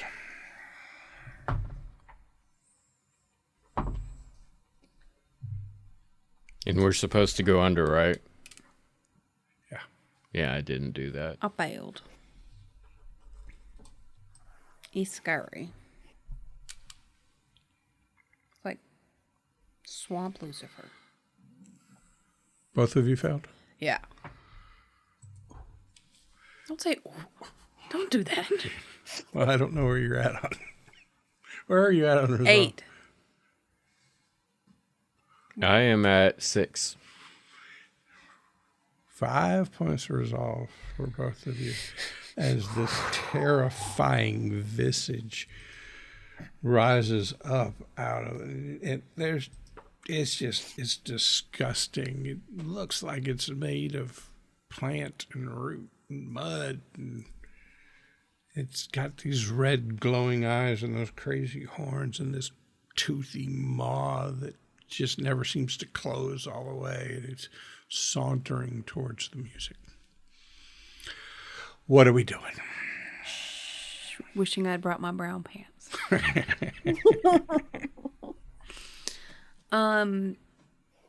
How close am I to the oak tree? Am I at the oak tree with him? Okay. Then I am going to attempt to I want to hide myself away. I don't want to try to move any further. I would like to find like some naughty roots, something. I will cover myself in naughty mud. Roots. You naughty roots. I will cover myself in mud. I will pull a PETA from Hunger Games if I need to. I would like to hide. Okay, give me a hide roll. Probably a well-defined skill for a smuggler. Mm-hmm. You probably got an ability that goes with it too. For small things or medium to large things that are in a vessel, like a vehicle. Gotcha. So not me personally. You probably did a good job of camouflaging the boat that you guys left. I did a great job. I got a 12. Okay. You have hidden. Okay. How good is really up to the monster. Yes. Anything from you? What the actual shit is this? Oh my friggin' god. Why are we saying all these stupid ass things today? God dang it. And he's up there mumbling and very perturbed by seeing another thing. And I think he's going to hang out for the moment because the thing seems to be not aggressing towards anything. So cool. Don't Mel. aggro it. Mel, what you doing? Can I still make out where Maria's voice came I'm better than from? that. You can now see the little dwelling. Mm-hmm. I mean, it's this mass of roots and reeds and mud that have kind of been built around and into the base of an oak tree. It's Okay, if so you didn't I'm have the sound guiding you, you probably would have, gone right past that. But you see that opening. And I'm gonna sneak around it and like peek around into the entrance okay, because I still haven't seen it. Do I know it's even out of the water yet? Yeah. No, that happened far enough behind you. You're not aware. Yeah, so I'm gonna peek inside. So give me another sneak roll. 16. Okay, you feel you've done a pretty good job of sneaking up and peering inside. What you see inside is an area that's not very big. Think like teepee. That amount of area in there. I guess there are varying sizes of teepee. But anyway, kind of circular in there. It is dark. It is dank. And probably 40% of this area, there are these roots that are growing from the ground up to the ceiling of this thing. Or maybe they're growing down from the ceiling into the ground. I don't know. But they form kind of a cage, like bars of a cage. And inside there, you see what probably with a little cleanup is a very beautiful young woman with raven hair and, kind of olive skin, sitting in there, who has not noticed you, but is straining to try to see or hear what is going on outside. Okay, I am going to go inside and go, I'm going to get you out of here. Who are you? I used to be on the same ship as your father. We're going to get you out. You must run. He will come back. And he keeps me here. He likes my singing. He sleeps when I sing, and when I stop singing, he awakens. And it's you must leave. We have a plan. We have music playing. It will subdue him enough for us to get you out of here. And Well, then hurry. It won't be long. she's going to pull out her knife and start like chopping away at the root cage system. Okay. And give me a vigilance roll while you're doing that. I want to see if you can hear the music still. I don't know if I want to hear the music. Dirty 20. Okay, yeah, you can hear the music that's coming from that ancient device that that Atlas planted somewhere. So so you're gonna do like cutting and quietly, not hacking melee attacks at these No. roots. Okay, you feel like you really only got to cut one of these things away, and then there would be an opening big enough for her. And as you're cutting into it, you notice it's kind of fibrous. That if you just cut through one end, you could probably bend it up or down, and then she could get through there. So no roll required.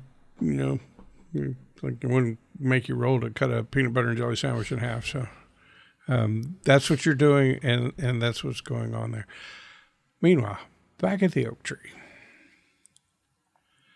the creature moving through and kind of with the swamp, getting closer and closer to the music. When you notice that the pace, tempo of the music seems to be slowing considerably. And then it stops well before the creature gets there.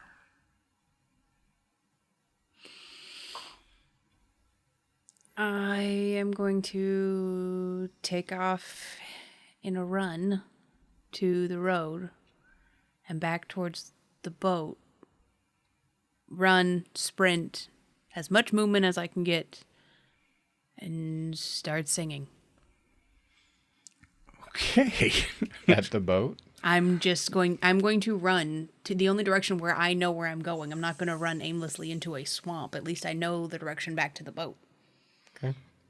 All right, so I am going to need a skill check for your singing. Yeah, I am thinking...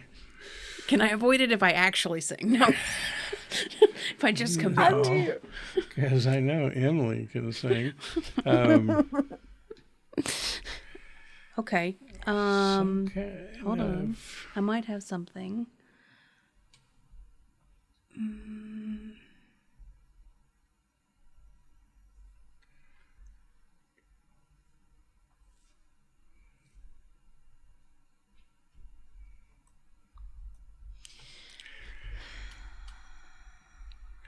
Failing coming up with something better, I believe I'm going to ask for aptitude.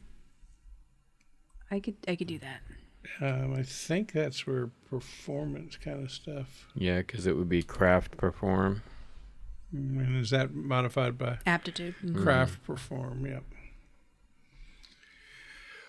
Ooh, ballsy move there, girly. I don't want it to kill Mel. I rolled a 10. Well, you know where Mel is going to be going in a little bit. Yeah, but that's a problem for then. Okay. You're running like crazy, and after you get a little ways away, you start singing. What are you singing? So I have Spanish as a language. I'm going to sing a Spanish folk song, very kind of swoony cantina vibes, but light. I like it. Take an adrenaline point from thinking of that and that connection. Yay. Okay. Okay. I would just be straight up with you. We're about to get into, vigilance order, so I'm giving everybody a chance to say they're doing something before we get to that. So, Pucka. I am coming down and following her. Okay. So, Mel, unbeknownst to you, your team is running away from you, Yeah. but apparently for a good reason. We'll see how it goes. What are you doing? I think I'm just still cutting away at the root All right, give me a system. luck roll. If you succeed the luck roll, you have gotten through the route and she can get out. If you fail the luck roll, then the first round of Vig Order combat is going to be what you need to finish cutting through. Okay, this is the first luck roll I've done all night. Woo! I think I haven't even chosen one. I think I'm gonna choose odd. No. No, I'm going to choose even. All right. So you're cutting through there. You're trying to, cut through it quickly, but also remain stealthful. But then you hear the music out there stop. Her eyes get huge, like, run, it's coming. I'll be okay. And you've got to pick up the pace. So that will be your round in combat. So we are entering Vig Order, and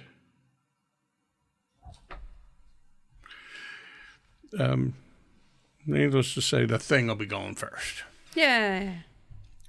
So when the music stops, it turns and quickly looks back towards where Maria is.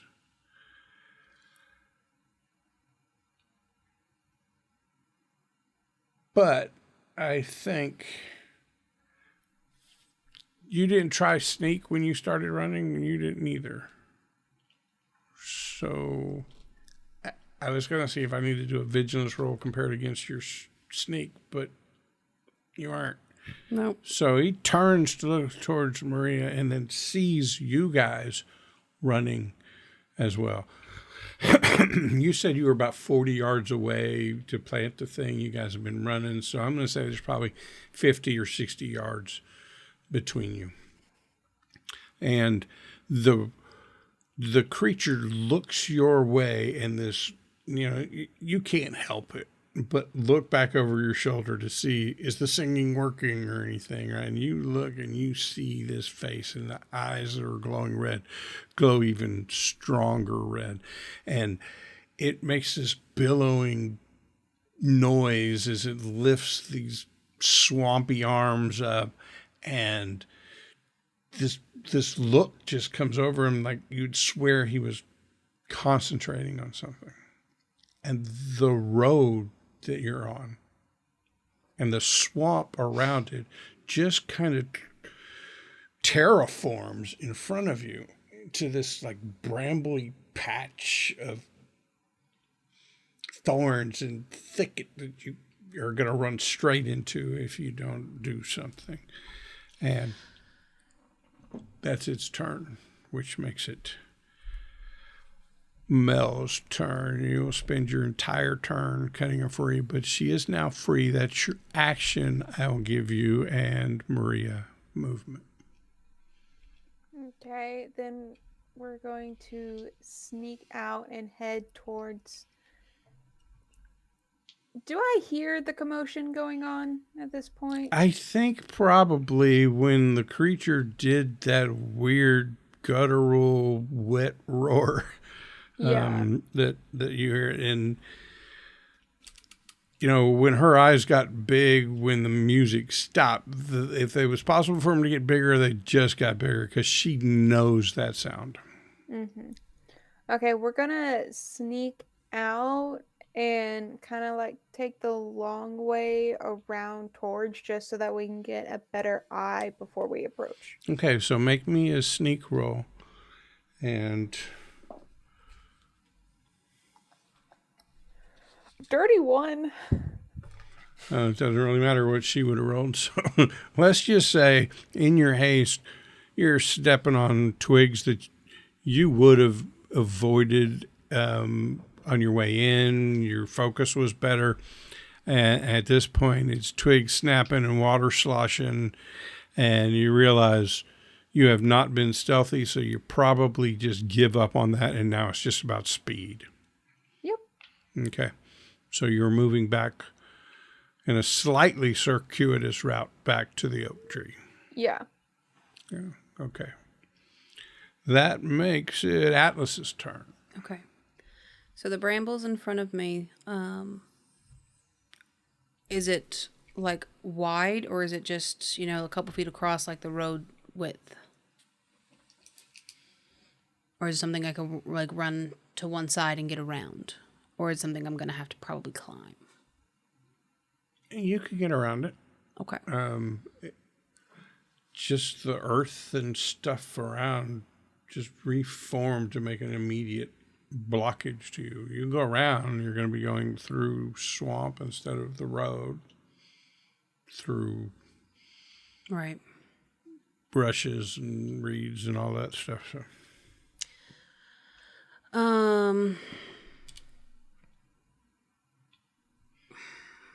Shite.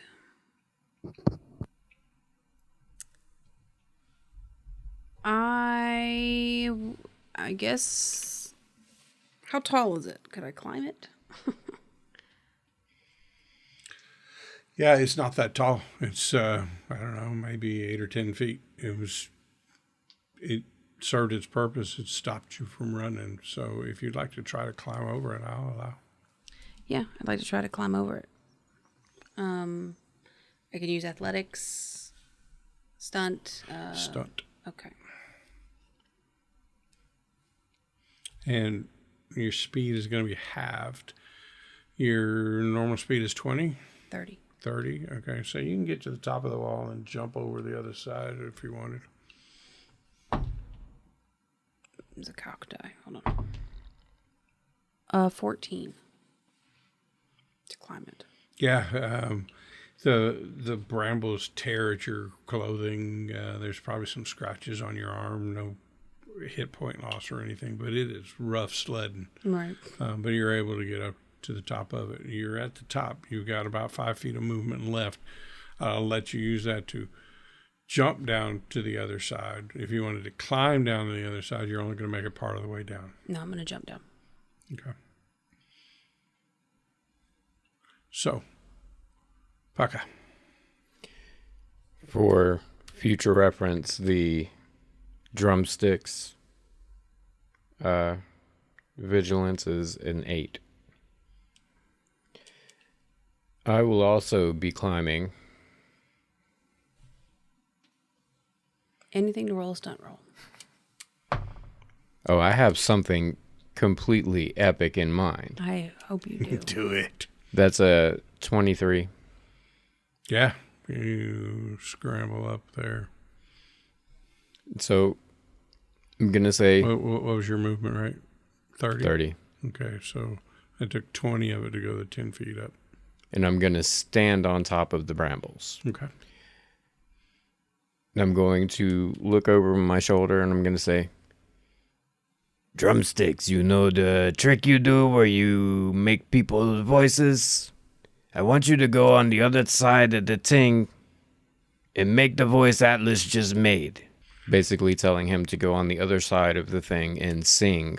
The other side of this wall of brambles, or No, the other side of the swamp monster. Swamp. Okay, gotcha. Confuse All right. it. Yeah. All right. So that was your movement. Free action of talking. Do you have any action you want to do? What range is he at? He is, I think I said about 50, 75 yards. So let's call it 60 yards. Nope. Okay. Then on his turn, Drumstick takes off from your shoulder and starts flying across to the other side. His move is 20. Okay. Seems slow for a bird. Right? It's a parrot, though. Still. They're not like superfluous flyers. Yeah. And it also understand those movements are really tracked for in combat, right? In 5 seconds. Yeah, true. So, cool. All Or right. he's going to sprint and add an extra 10. Okay. All right. So he can only fly 20 feet, but he can sprint. Now he's on 30 feet. Woo! It's a crazy bird. There you go. All right. So we're back at the top of the round, and the creature is going to just start moving towards you guys. He's got a movement of 40 feet, which is essentially 15 yards. So he's closed the distance from about 50 or 60 to about 45 yards, which makes it Mel's turn. We're just going to keep on going to the oak tree, sprinting. Do we see it yet?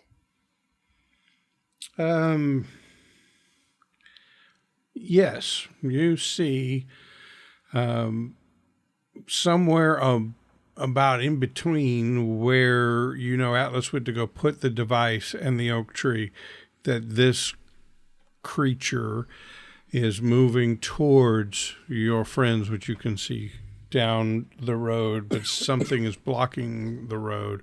And there's Pucka standing on top of it. I retcon, you do not see Atlas, but you see Pucka on top of this huge pile of brambles, and you see this creature moving towards it. This creature, which you had not seen before, with his disgusting, made of the swamp, not necessarily in the swamp, and his horns and his gaping mouth with teeth and the red eyes. And I need you to make me a resolve roll, please. Okay. Do we... Essentially, to move the boat, I had to spend some resolve, but was there enough, rest time in the boat traveling? Absolutely, yeah. Perfect. Then never mind. A 1. Brilliant. Okay, well, at this point, whether it's the shark monstrosity or the fear in the girl's eyes that just told you there was going to be something bad, you were mentally braced for it. And when you see that thing, you're like, oh, that's bad, but we got this. So you got movement, you got action. What would you like to do? And I know the boat is on the other side of this bramble, right? Yeah, you got to go, I don't know, probably a quarter mile past the brambles and then through a little bit of swamp to get to where the boat was tied up. Okay. You remember y'all tied up the boat and then had to kind of wade to the road. Then I'm going to go around the bramble in such a way that the side of his blind spot, if he's clearly turning one way or the other focused on Pucka, then I'm going to do the other way with Maria. Does that make sense? It does. Make a sneak roll with best of 2. That's going to be an 18.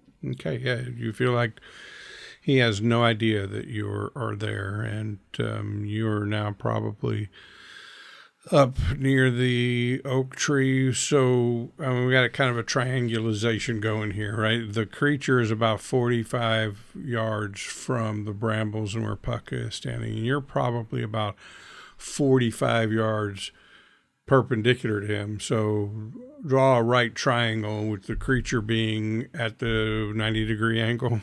You're 45 yards one way, they're 45 yards the other way. So any action you would like to take?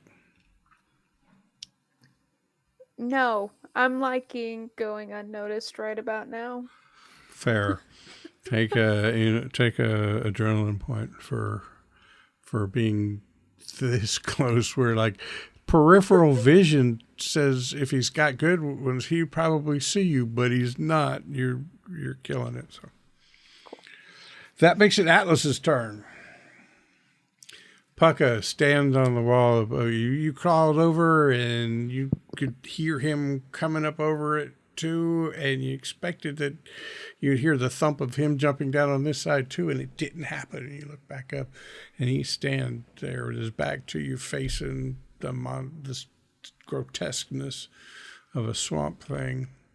What do you do? Well, I'm fairly certain I can't discern where Mel is. Because she's hidden. She's doing a great job. Well, she's not trying to hide from you. There's this big wall of brambles. It's true. That is a thing. That is a thing.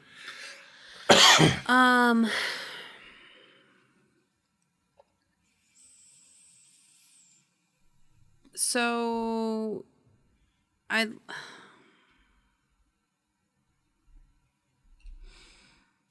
know what else to do besides run. I don't think I can fight this thing.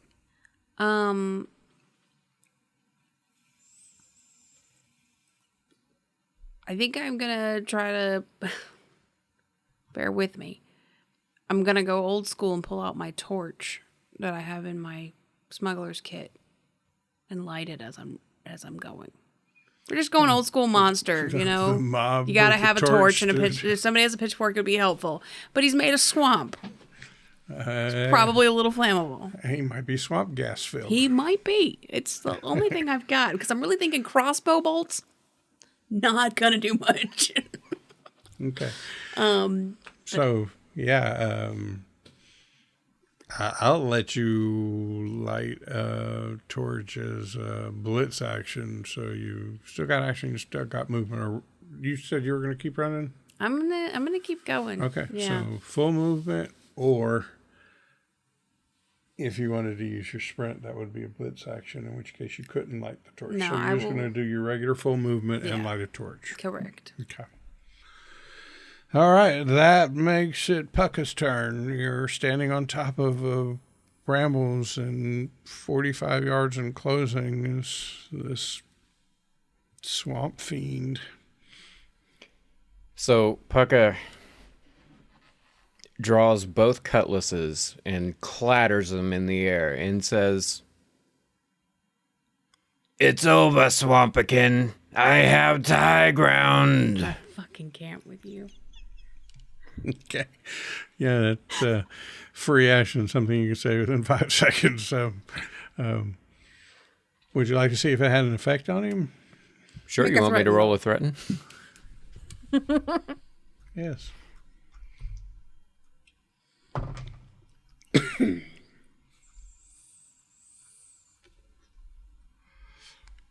$17. Wait. What? 18. I was looking at Tinker, not Threaten. 18. So that one would go against is into. Well, I'll be damned. Your display slows him as he stops like nobody's ever stood up to him before. And he slows down for a second, maybe even comes to a full stop and roars. But you slowed him. Awesome. 18, his into is a 14. And son of a bitch, he just threatened a swamp fiend. How about that shit? Okay.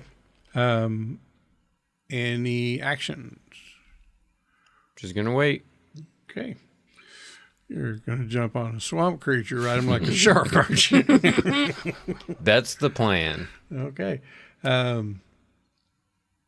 Cool. That makes it Drumstick's turn. He's going to fly and sprint. And I'm going to say at this point he's past the guy, but just past. He probably need another turn if you want him like on the other side of him. But if you would like him to go ahead and start. I think I would like him to go ahead and start because the thing will be probably on his turn moving a little further. And if... Okay. Is it close enough that he could reach up 10 feet and grab him out of the air right now? No. So turning him around is a win. So he'll start. Okay. Yeah, so he... You want me to roll to perform? Yes. Using drumstick stats. Mm-hmm. Yep. I was just reading up on the threaten. When you succeed on a threaten attack, the target takes 1d4 of duress damage. Would you like to roll the 1d4? Sure. Sorry, because I have a thing that also gives me an additional like d6 or d8. That's good. It's a 1. I want to make it faint. We didn't kill him. We just fainted him. No, I'm glad He got the I'm glad vapors. you read that. That's good stuff. So his perform is a +3. And I rolled an 11 high, so a 14. Okay. So from the mouth of your parrot drumsticks, you would swear you were hearing Atlas's voice singing some Spanish melody, repeating her words exactly, but only like 4 of them. And then he keeps repeating like 4 words of the song. It's like a record that's skipping. De colores. Right. De colores. Right. And it just keeps doing that over and over. And we'll know when we get to the, well, I was going to say when we get to the Swamp Thing's turn, but guess what? That's the neat part. We're there. That's the neat thing. We don't. Yeah, I think I'm going to do that as an into roll too. So his perform was a what? 14. Hold on. I didn't add the charisma modifier to it, did I? No, but this is an animal thing, so that's already added into that, so a 14.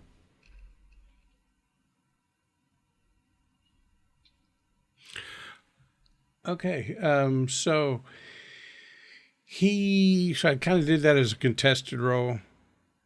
Drumsticks performance versus this guy's into. And it was close enough that this guy stops and turns quickly.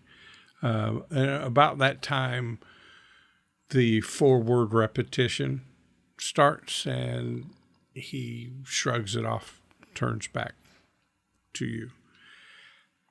He moves essentially another 15 yards, so he's about 30 yards away now. And you see that flaring of his eyes happen again. And the mound of brambles that you're on just starts to turn to mush and mud and slip down into the level ground. And you're now standing back on the dirt road, which is now considerably mushier than it was before. Probably the thing can now see you hauling But down the road. And that is his turn, is it is taking this opportunity to do a little terrain shifting. Okay. Which makes it Mel's turn. So where we had a right triangle before, that angle's a little obtuse now because he has moved forward. So you are a little bit behind him. You can see what just happened with the brambles. As apparently this creature did some kind of magic-y stuff, and that wall of brambles just disintegrated back down into the swamps. What you and Maria doing? I'm gonna hope I'm smart enough to pick out that that was not Alice's real voice. It was the parrot's. Um, but I will understand if you make me roll for it. No, I think for a couple of reasons. You were headed that way, so you saw the bird going that way, and then the... Yeah. Repetition. Yep. Thanks. Cool. Then we're Words. just gonna keep traveling in his blind spot, trying to make it. Well, now the bramble's not in the way, so now we're just concerned with staying in his blind spot and getting to the boat. So you're going to stay a little bit behind him, but kind of pacing with him so that the whole peripheral vision thing is out of the question. Yeah. But kind of off to his side and slightly back. Because I doubt we can go faster than him. So Okay. we're just What is your movement? 20 and then 10 sprint. Okay. Yeah, so you are keeping pace with him. Cool. Which makes it Atlas's turn. Are you still singing? Yeah, I think so. But I think I'm gonna stop now. I have sufficiently kept him from going back to where Mel is, which is my main goal. I don't know where she is currently, but I didn't want him to go back to where she was going. So I am going to turn around to see, the ground shift back in, and see, that Pucka is now standing his ground, much less Well, high. when we get to his turn, I may ask him for a reflex roll That's to see fair. if he's actually standing his ground. But he or no if longer he's has the high sitting his ground. Swampakin has the high ground now. So I am going to turn around with my torch, and I want to attempt to threaten him. Okay. Well, because I do 1d6 duress because of I have an intimidating as my level up thing, so I get to be more threatening if I succeed in it. I want to do the very angry villager, All right, so you waving. took a full movement and a sprint, which puts you 30 feet, right? No, I only took the full movement, which was 30 feet. and then, right, so that's 15 yards. So 45 yards away. The reason I'm calculating this is I'm trying to figure out how threatening it could be based on the distance. But 45 feet, not all that much. So I'm not going to impose any penalties. You can make your threat and roll. Okay, so I am at a +2 for threaten. It's actually more than because it was 30 yards plus 30 feet, but it was about 40 yards. But okay.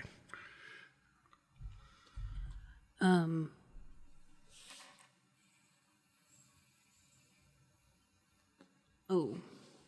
So the rule on threaten is you have to declare a target within 30 feet of your character to make a threaten attack. Okay. So I will move. You want to aim your threat? I will move back to where Okay. he is. Yeah. So that's going to require just the movement, right? You still have an action if you'd like to try to use it. Can I light a crossbow bolt on fire? I'm going to say no. Okay. You would have had to prepare them with Something that burns. I'm with you. But then, yeah, I will stand there and hold the ground with Pucka. You can throw a torch, and it is just a ranged attack. Yes, but it's the only torch I have. Okay. So that's going to make it Pucka's turn. Give me a reflex roll.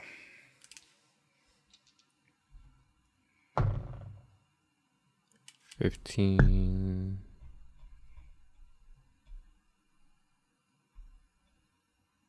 18. Stuck the landing. He's going to look over and say, What are you doing? I can outrun him. You can't. and he's going to sheath one of the cutlasses, pull his pistol, and take a shot. Do it. Do it. I take offense in the fact You're that going to take a we blitz action to aim? Last time I sheathed and pulled, That's you right, told that me was a that blitz was action. blitz, so no.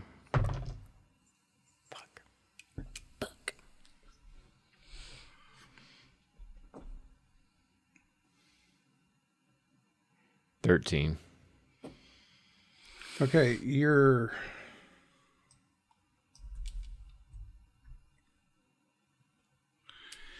sound of your gun splits the air because all the animals had gone quiet when this thing came up. The artifact stopped playing. It's been pretty freaking quiet here, except for the singing of Atlas and the mocking of drumsticks. And so this sound just blasts through the air, splitting the relative quietness. And your bullet slams into his shoulder. Roll damage. Nice. I mean, he is massive. He's a pretty big target. Yeah, I was surprised when I looked over at his reflex roll about to tell John, you miss. I'm like, oh, son of a bitch. That is a 4 on the damage, and one thing I neglected in the last encounter, I took Impressive Flourish as a level 1 ability, and I apparently had some nice fluidity on the draw and shot, and when I hit a target with a melee or ranged roll, the target receives 1 duress in addition to any damage. Nice. And what was the damage? 4. Nice shot. Anything else from you? That'll be all for now. Okay, and what will Drumstick be doing? I imagine he will still be singing for right now, and eventually we'll give it up and fly back when he gets tired. Okay, cool. All right, so this creature is about 30 yards from you, and it is going from both of you now, about 45 yards perpendicular-ish from Mel, but unaware of her being there. You're not really trying to sneak too much now, but his attention is drawn. So his movement is 40, which is 15 yards. Right. So he has cut the distance in half, and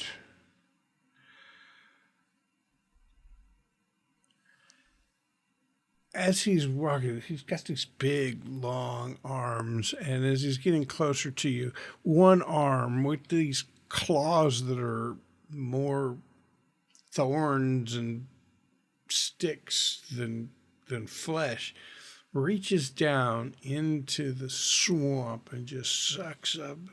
There's this sucking sound as this big clump of muddy muck comes up and he throws it at you. I guess the flame had something to do with it. Yeah. I was just so threatening. So he's making a ranged attack. Your reflex, please. 14. This ball of muck, sticks sticking out of it, maybe even a little eel, but it just comes flying through the air and slams into you.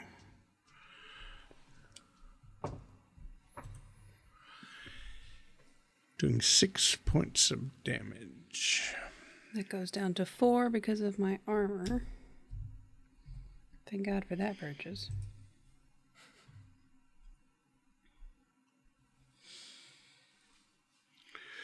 But you can kind of tell that effort slowed him down, or is going to slow him.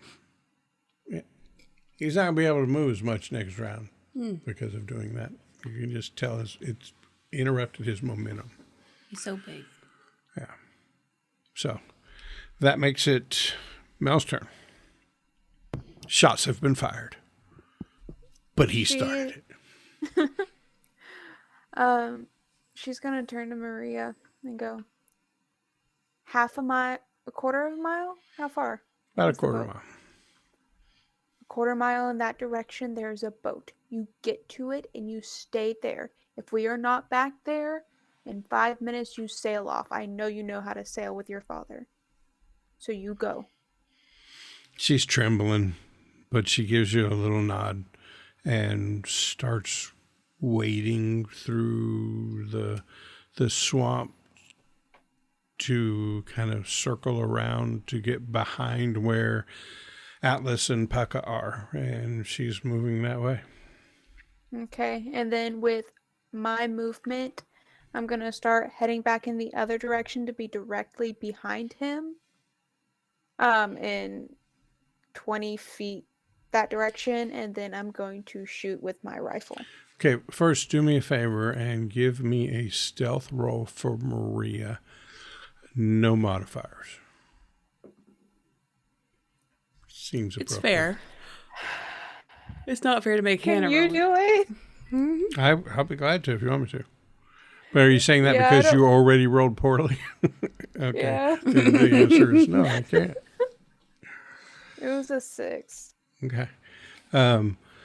Maria is just moving as fast as she can. She's not trying to be stealthy. And at that point, you're like, I wish I had told her, yeah, go, Maria, go. And so she is going that way. No indication yet whether or not the creature has noticed. You guys were a little bit behind him anyway, so Yeah, I'm hoping with 2 people firing at it, he'll be busy. he won't care. Yeah.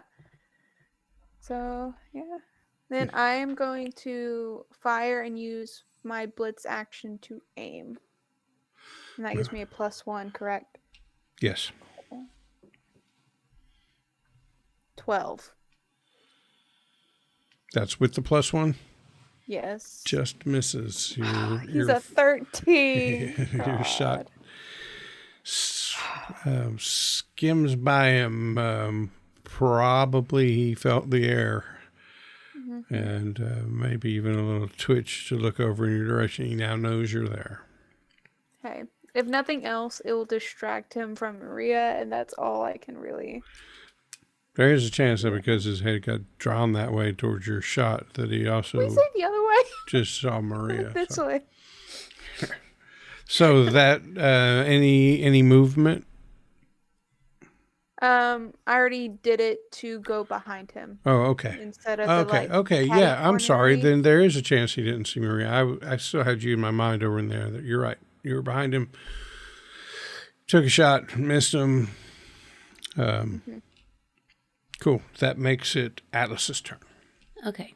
So now that I've seen Mel, where she came from and where she's at now, I want to rotate in almost like a circle, like the radius of him, so that I'm on the opposite side of him of where Mel and Maria were. Basically, so if he's looking at me, his back would be to where they were.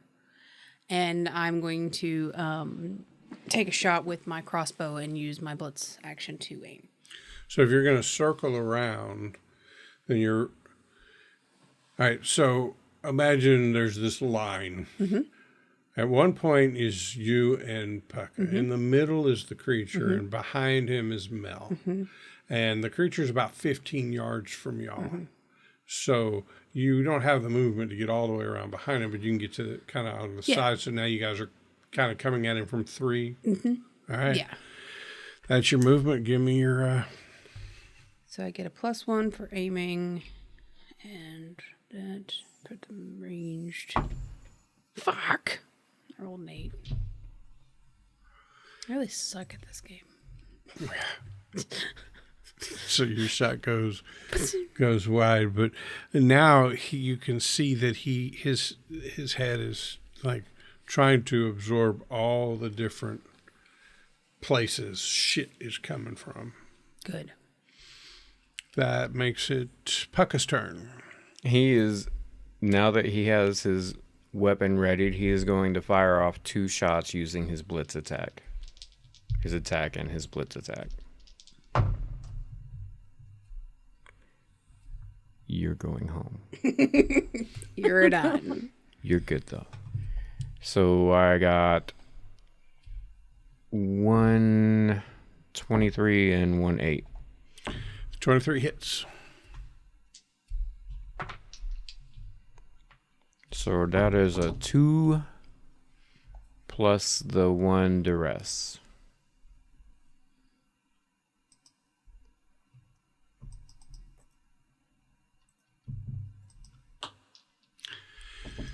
Is that the one that's got the penetrating effect?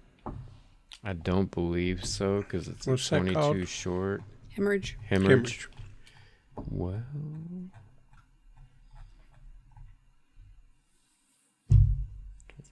it does have hemorrhage. So he needs to make a what roll or be bleeding? Health roll or be bleeding. Yeah, he made it. Okay. Currently has more than 20 hit points. Awesome. Can't fail that health roll. Anything else? Nope. Okay. Drumstick. You want him flying back towards you now, or continue to be squawking? I imagine by now he's probably flying back towards it. Okay. He's a parrot. He doesn't have like huge stamina. It'll take him 2 rounds to get to your shoulder. Okay. All right. So, beginning of the new round, the creature's movement is halved because of the attack that he just made. So he can only move 20 feet. Ooh, so he can get about halfway to you, because Yeah. and with his other hand, he's gonna reach down and scoop up and toss another muck bomb. This time it's you. What's your reflex? 14. That's a nat 1.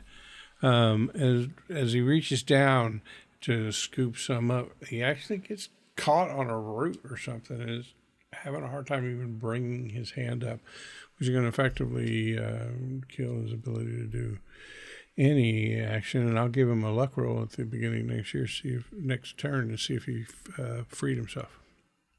Okay. Mel.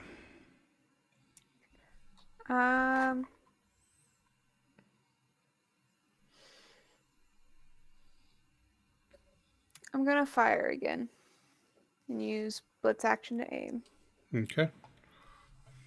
Natural 20. Okay.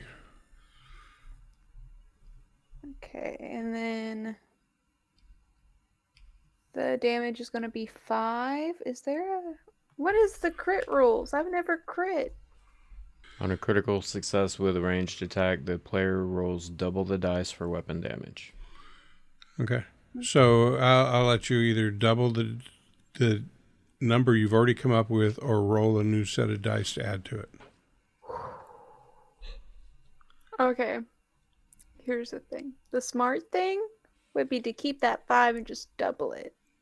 Mel the gambler wants to roll again. Yeah, okay. Well, however you want to do it. This is 8! 8? You win some, you lose some. Yes! Do you have any modifiers to that? No. So 13 damage. Nice. Does that one Is have he below hemorrhage? 20 now? Yes. Does that one have hemorrhage? It does. Let So me check. I'm pretty damn sure. he could actually. Yep. So as roll below health, or above his health. Your bullet blasts into him, chunks of mud and viscera and swampiness just kind of blast into the air, and it slams him and twists his body a little bit as he turns and looks at you and just arches his strange swampy head into the air and lets out a guttural howl. Do you have any movement you'd like to do?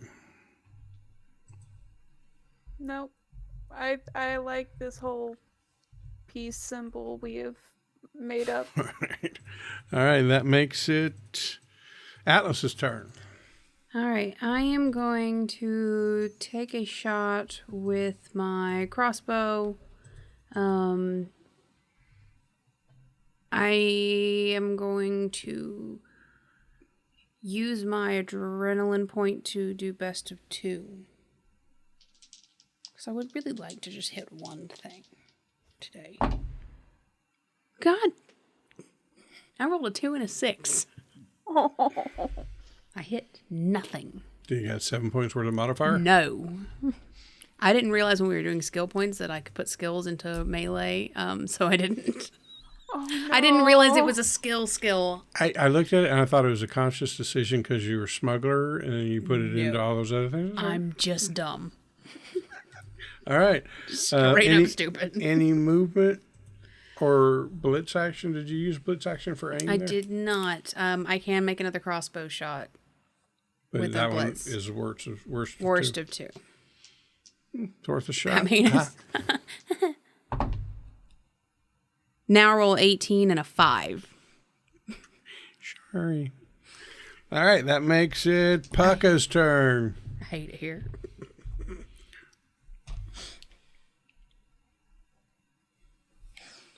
So, because we're doing theatrical, the movement and action are combined and happen simultaneously. Does that mean I could take a regular action, move, and then blitz action? I'll let you do it in any order you want. Awesome. Theatrical. The more theatrical, the better. And you know John loves theatrics. Pucka is going to pop off one more shot, which is a 15 damage 1 plus the 1 duress. And he throws his... I almost said scimitar. He throws his cutlass into the air and he yells, "Stand and deliver! I'm coming for ye!" And... Real quick, how much damage did he take? 1. Did you have image on that one? Yes. And 1 duress. Okay, I'm sorry to interrupt your theatrics. It's okay. And he takes off, uses his movement to get to the creature, and attacks with his cutlass with his blitz action. And the cutlass has a blitz action because it's the cutlass. Yeah. Yeah, because to make a second attack as a blitz action, it has to be specific. Blitz. Yeah.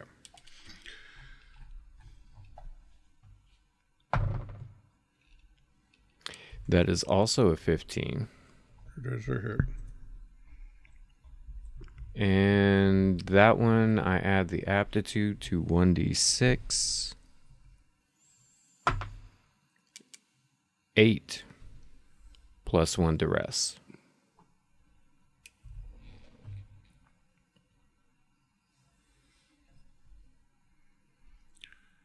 Well done. The bird is flying back. So did we decide if the hemorrhage damage is stack? I would think it wouldn't, but... I think you can only be bleeding once. Okay, I was just wondering. Yeah. Because his has it too. I would say the duress effect of it could still happen. I don't know. We'll deal with it. What? Never mind. I was going to ask, what's his resolve at now, but that would be... Really meta. yeah. More than yours. Damn. That's not really that far of a stretch for anything. That makes it his turn. So, luck roll to see if he frees his one arm. You see him jerk his hand up and his arm comes back out of the water. You are now standing right next to him. So he is going to, the momentum the effort he had to have to pull his arm free of whatever root it got stuck on, breaks away in the air, and he just lets that momentum continue and just does a slamming pound action towards you. Reflex is 14. we got a 6 there. Let's see what he gets. Wow. He's only +1 on melee. Good.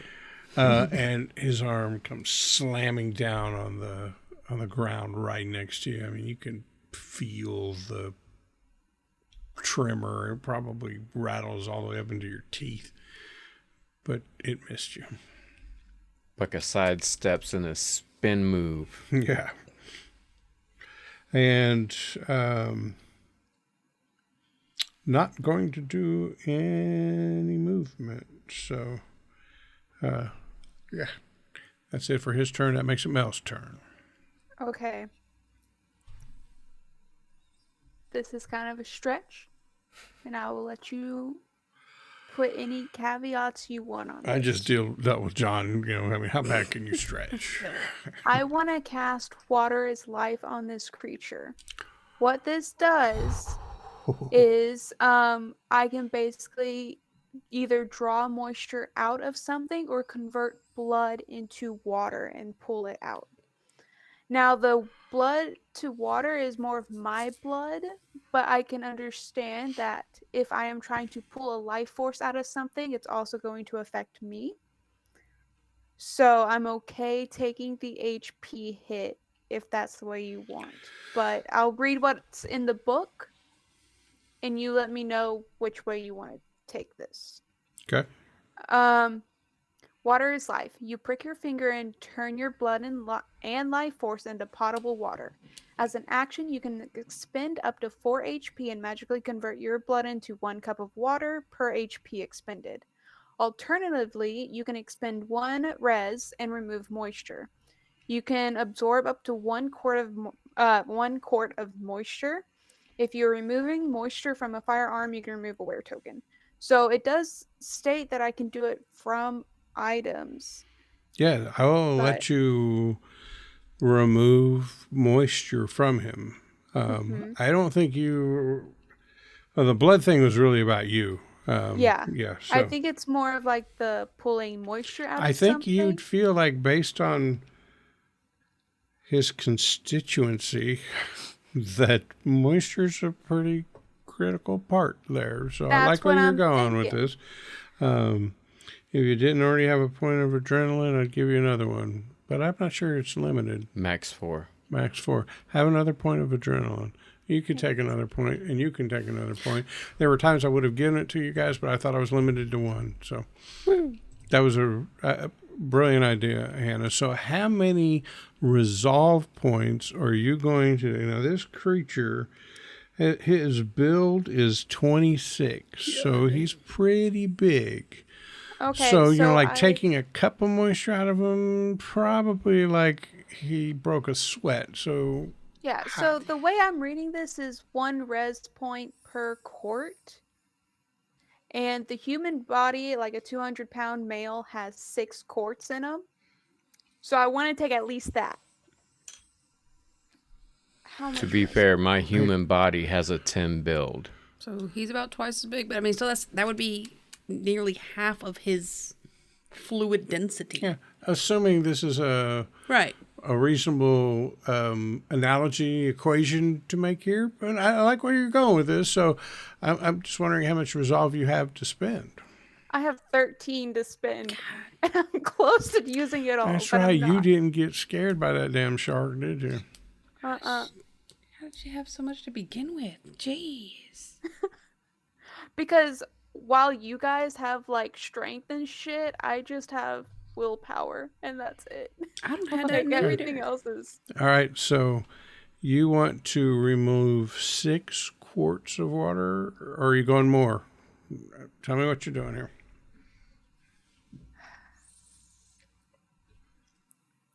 I'm going 10. 10 quarts. 10 2.5 gallons of moisture is going to be sucked out of this thing. Yes. The equivalent of 1 3/4 of a man's worth of moisture. Yeah. Jesus. Okay. No rolls required. This is just you do your thing. Yeah. Now, So- does this moisture draw into you? I just pull it out. Okay. So she is just going to like plant her feet in the mud like I imagine her rifle's like on a strap, so she just like lets it fall. And she reaches out to the creature, grabs every droplet of water in it, and just pulls at it. And you could see the like droplets hanging on by water tension, just pulling off of his skin and his wood. Bloodbending. Yeah. And then it like comes towards her before splattering into the marshland. Yeah, that is epic. Now, that absolutely has to hurt this guy, right? Especially since the way I described, he rose up out of, and he was essentially not in the swamp, but of the swamp. So, yeah, there's going to be an effect here. I had to decide what kind of effect that is. So I think with that, go ahead. I would even be happy with lower reflexes because he's all dried out. So if you don't even want it to be damaged, I'm giving you options Yeah, here. I I'm know, I happy like with it. anything. You let me do it. I think it's absolutely got to be life force and health form. Kill it. I think what I'm going to do is you did 10, huh? I'm going to let you roll a D10 plus 5 That's for the effort. However, I'm going to tell you this. He's of the swamp and he's in the swamp. Yeah, So like- I feel like he could recover this relatively easily with like an action, maybe the type of action he was using to terraform the swamp, that he could terraform it back into him, but he'd have to do that on his turn. So I'm just going to let you know, I think there's if I'm going to allow this, I think there's also a regenerative piece of this that he has. So Yeah, I understand. The water I pulled is like at his feet. So like So I'm going to let you roll a D10 because you spent 10 points, but I think it would suck to roll a 1 after pulling this, and that's why I'm going to say It would suck. suck the water right out of you. you know what? Instead of a D10, no, do a D6 plus 5. So you're going to have between 6 and 11 here. That seems reasonable. I think so too. where's my D6? It's the most common dice there It's is. literally the poster know. child of dice. You look up dice in the dictionary, Picture there's no D6. 12-sided there. No. Nobody even likes 12-sideds. My guy. Go find I your know, copy like of it's the one Monopoly. dice I should have. Roll a 12-sided. I was just about to say that. And then I'll have it. Gotta pull the Don't dice. fuck it. Okay, 5, so half, so 2, 3, 2. 2 plus 5, is that what it was? Yep. Yeah, 7 points. 7 points of damage. Wait, it would One, 1 and two, 2, 2 or 3 and 4, 5 and 6, so it would be 3, It would right? be 3. Because technically it's not half. Yeah, Right. 8 points of damage. My dude over here. With the maths. All right. So that was a beautiful description Love of your actions and what it looked like coming out of him. Let me tell you what he looks like after this happens. He seems to shrivel and shrink in on himself, almost like he's like a couple feet shorter and skinnier. I mean, just like drawn in and more brittle looking. And he doesn't like it at all. And you could tell that when it gets to be his turn, he's probably turning all his focus to you. As you should. Let him come at me. Come at me, bruh. All right, that makes it Atlas's turn. Unless you had movement you wanted to do. No, I'm good. I want to run up and stab him with my torch. Now that he's all dried Oh, out it's and open. brittle. Oh, okay. Wow. All right. Give me a melee attack with the torch. Improvised weapons only do 1 point of damage. There is no damage roll for them, but I'll have to make some allowances for certain. There are flanking rules in this game, and you would get it because I am within 5 feet of him. Yes. And what is the flanking rule? Before I roll this dice. Hold on. I had it a minute ago. You're going to have to use a blitz action. You can aim on melee attacks, by the way. You can use the blitz action. I will be doing that. So that I'm at a +1 melee for my flanking. plus. So that puts me at +3. Okay.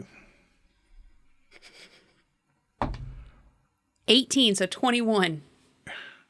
You jab your flaming torch right into him. Well, he's still moist because he's a swamp thing. There's definite crunchiness on the outside now from the recent loss of a considerable amount of water. So the improvised weapon does 1 point of damage. But I think I will give you a luck roll to see if there was any incendiary effect. I didn't get it.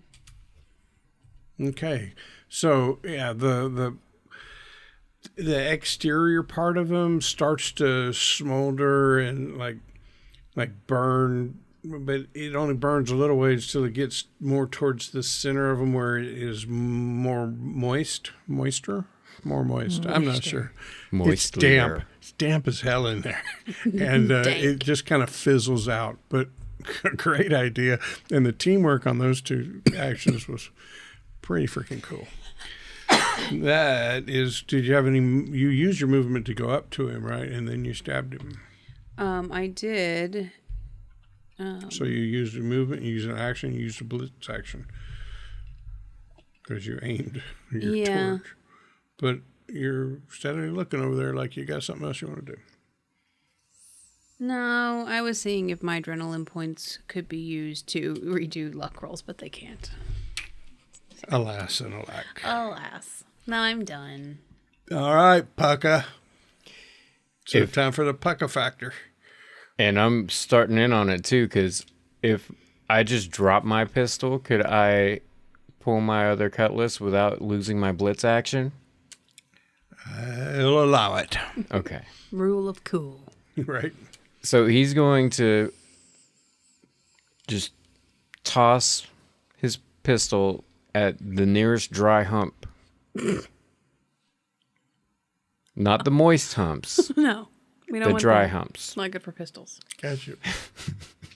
So, and pull his cutlass, and he's just gonna start think Blinken and Robin Hood Men in Tights. Okay. Or no, that was Will Scarlet, wasn't it? Matters not. Yeah.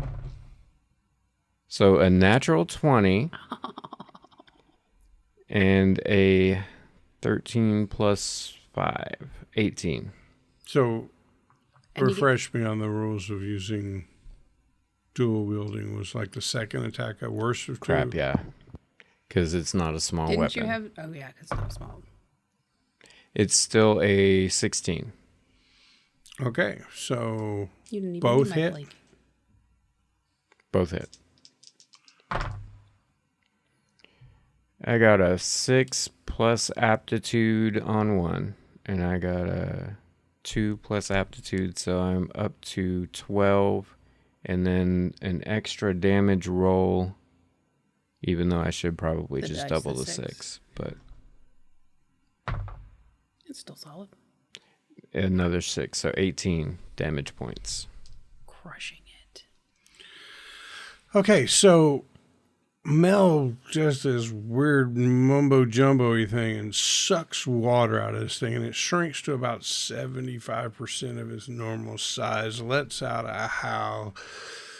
Atlas shoves a burning torch into him, and he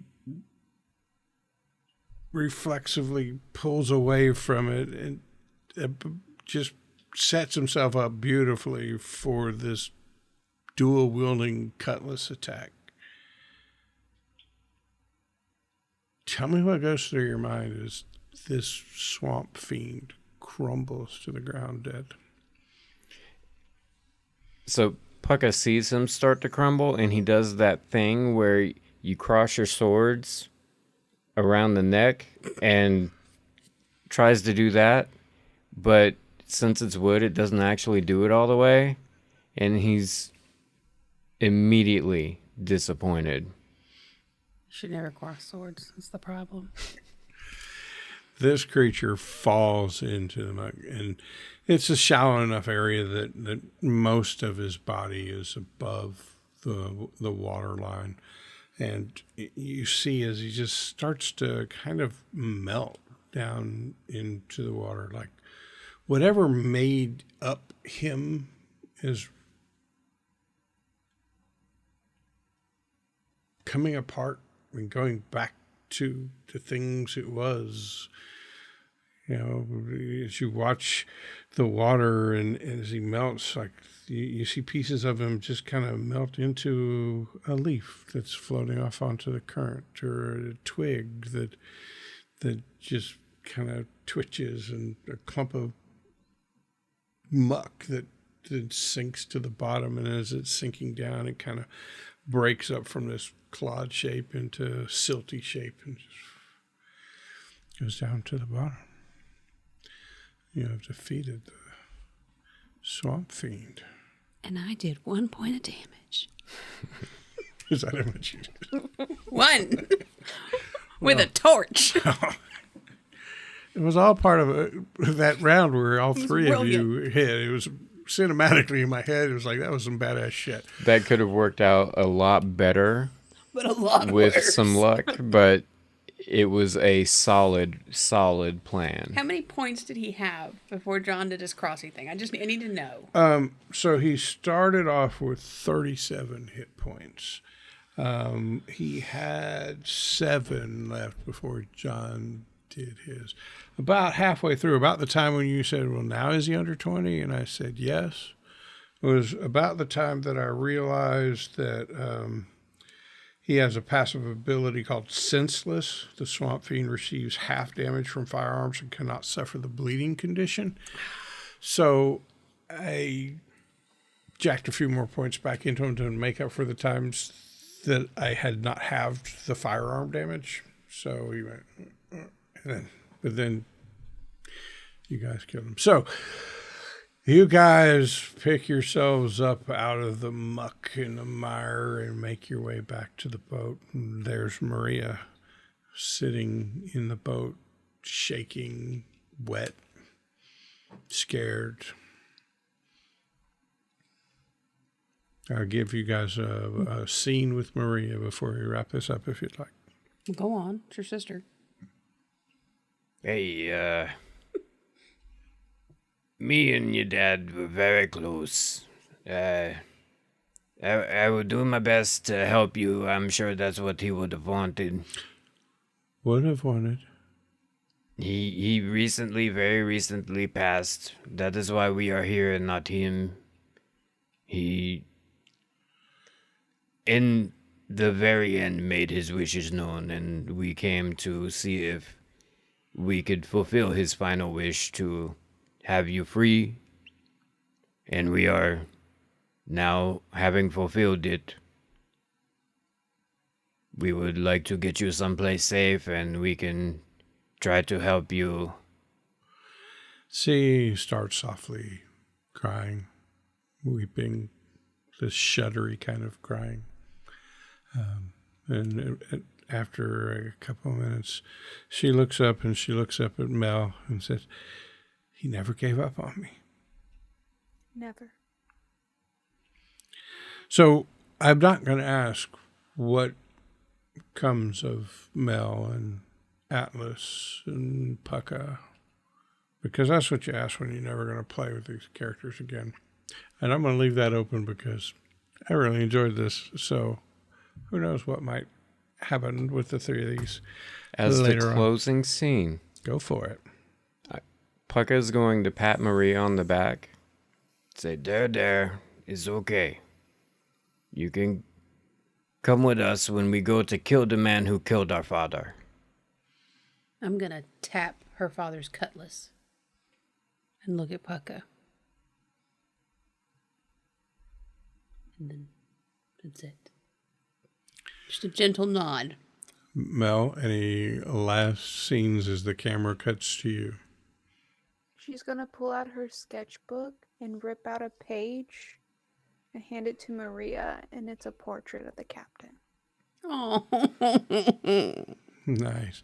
So the camera kind of zooms in on the portrait of the captain and then starts to fade to black. And then it, what's the opposite of fade to black? It comes Dips to back white. into focus.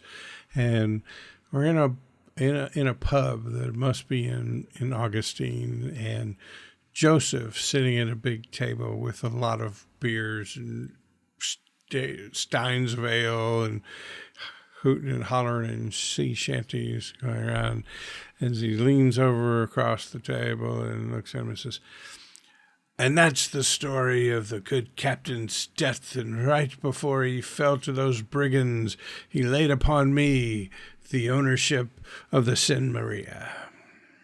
And see.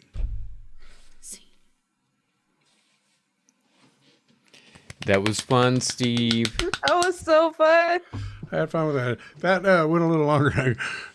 Just edit the fuck out of that. Just take out all the bullshit. Yeah, I didn't think the joke about having 6 hours of time on the SD card was going to come into play, but I was about 30 minutes from having to cut you off. I'm like, okay, wrap it up.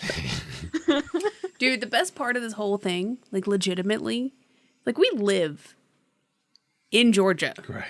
And it's so cool because you never get to play games that are about where you are from. And that's what I really love about their games is all over America. Like, and I know not everybody's from America. I'm not that self-centered. But, like, to get to play in areas that I have been to, Louisiana and the Carolinas and Florida. And it's so cool. And we have so much knowledge of Georgia that you can weave in cool things that we know, and it makes it so much more immersive, and it's so cool. I absolutely love that about this particular game. Like, I love it. Absolutely. Adore it. Sorry, I just had to say it. Because it's such a cool I feature had a that they've made blast. this That was a lot of fun. game into. The more we play it, the more I love the system. Oh, yeah. With the simplicity as far as attacks. Yeah, you've got a melee attack and a modifier for it. You've got a ranged attack and a modifier for it. Not a whole bunch of differences between, well, I'm using this weapon or I'm using that weapon, or I've got my proficiency bonus just went up, or all that. And I like the way that reflex is the defensive stat that you go against, and that armor just reduces damage instead of making you impossible to hit. It just, I really like that. Oh, yeah, I love that bit. And dude, I'm glad somebody, we only played one other game of this, and that was Backwater, but I think this is the first time one of us chose a magic-y class. I played a blood something. I just didn't really get an opportunity to use it. The way that the Storm Brewer is built is so cool. Just magic classes really aren't my thing. But you did a fantastic job of using it to its advantage. Yeah. Came in handy a couple times with the ship and the gales, and then in the end in the fighting. I did not see the draw water thing coming at all. It was brilliant. Very clutch. Yeah. Guys, that was amazing. I had such a good time. Me too. I love these characters. They are so good. We'll have to visit them again. And if you want to revisit your own character in the future in the back channels or any of the backwards universes, you can see the address in the show notes or up on the screen. Make sure to go to their website and click join mailing list so you'll hear about all the things that are coming out. And go over to Kickstarter and find them and follow their Kickstarter so that you'll get notified when that launches, which I believe will be in August-ish. Kickstarter things, I can tell you this. I'm backing it, and I'm backing it at a level high enough that I can get a nice, I put my hands on it book. Your favorite thing to get.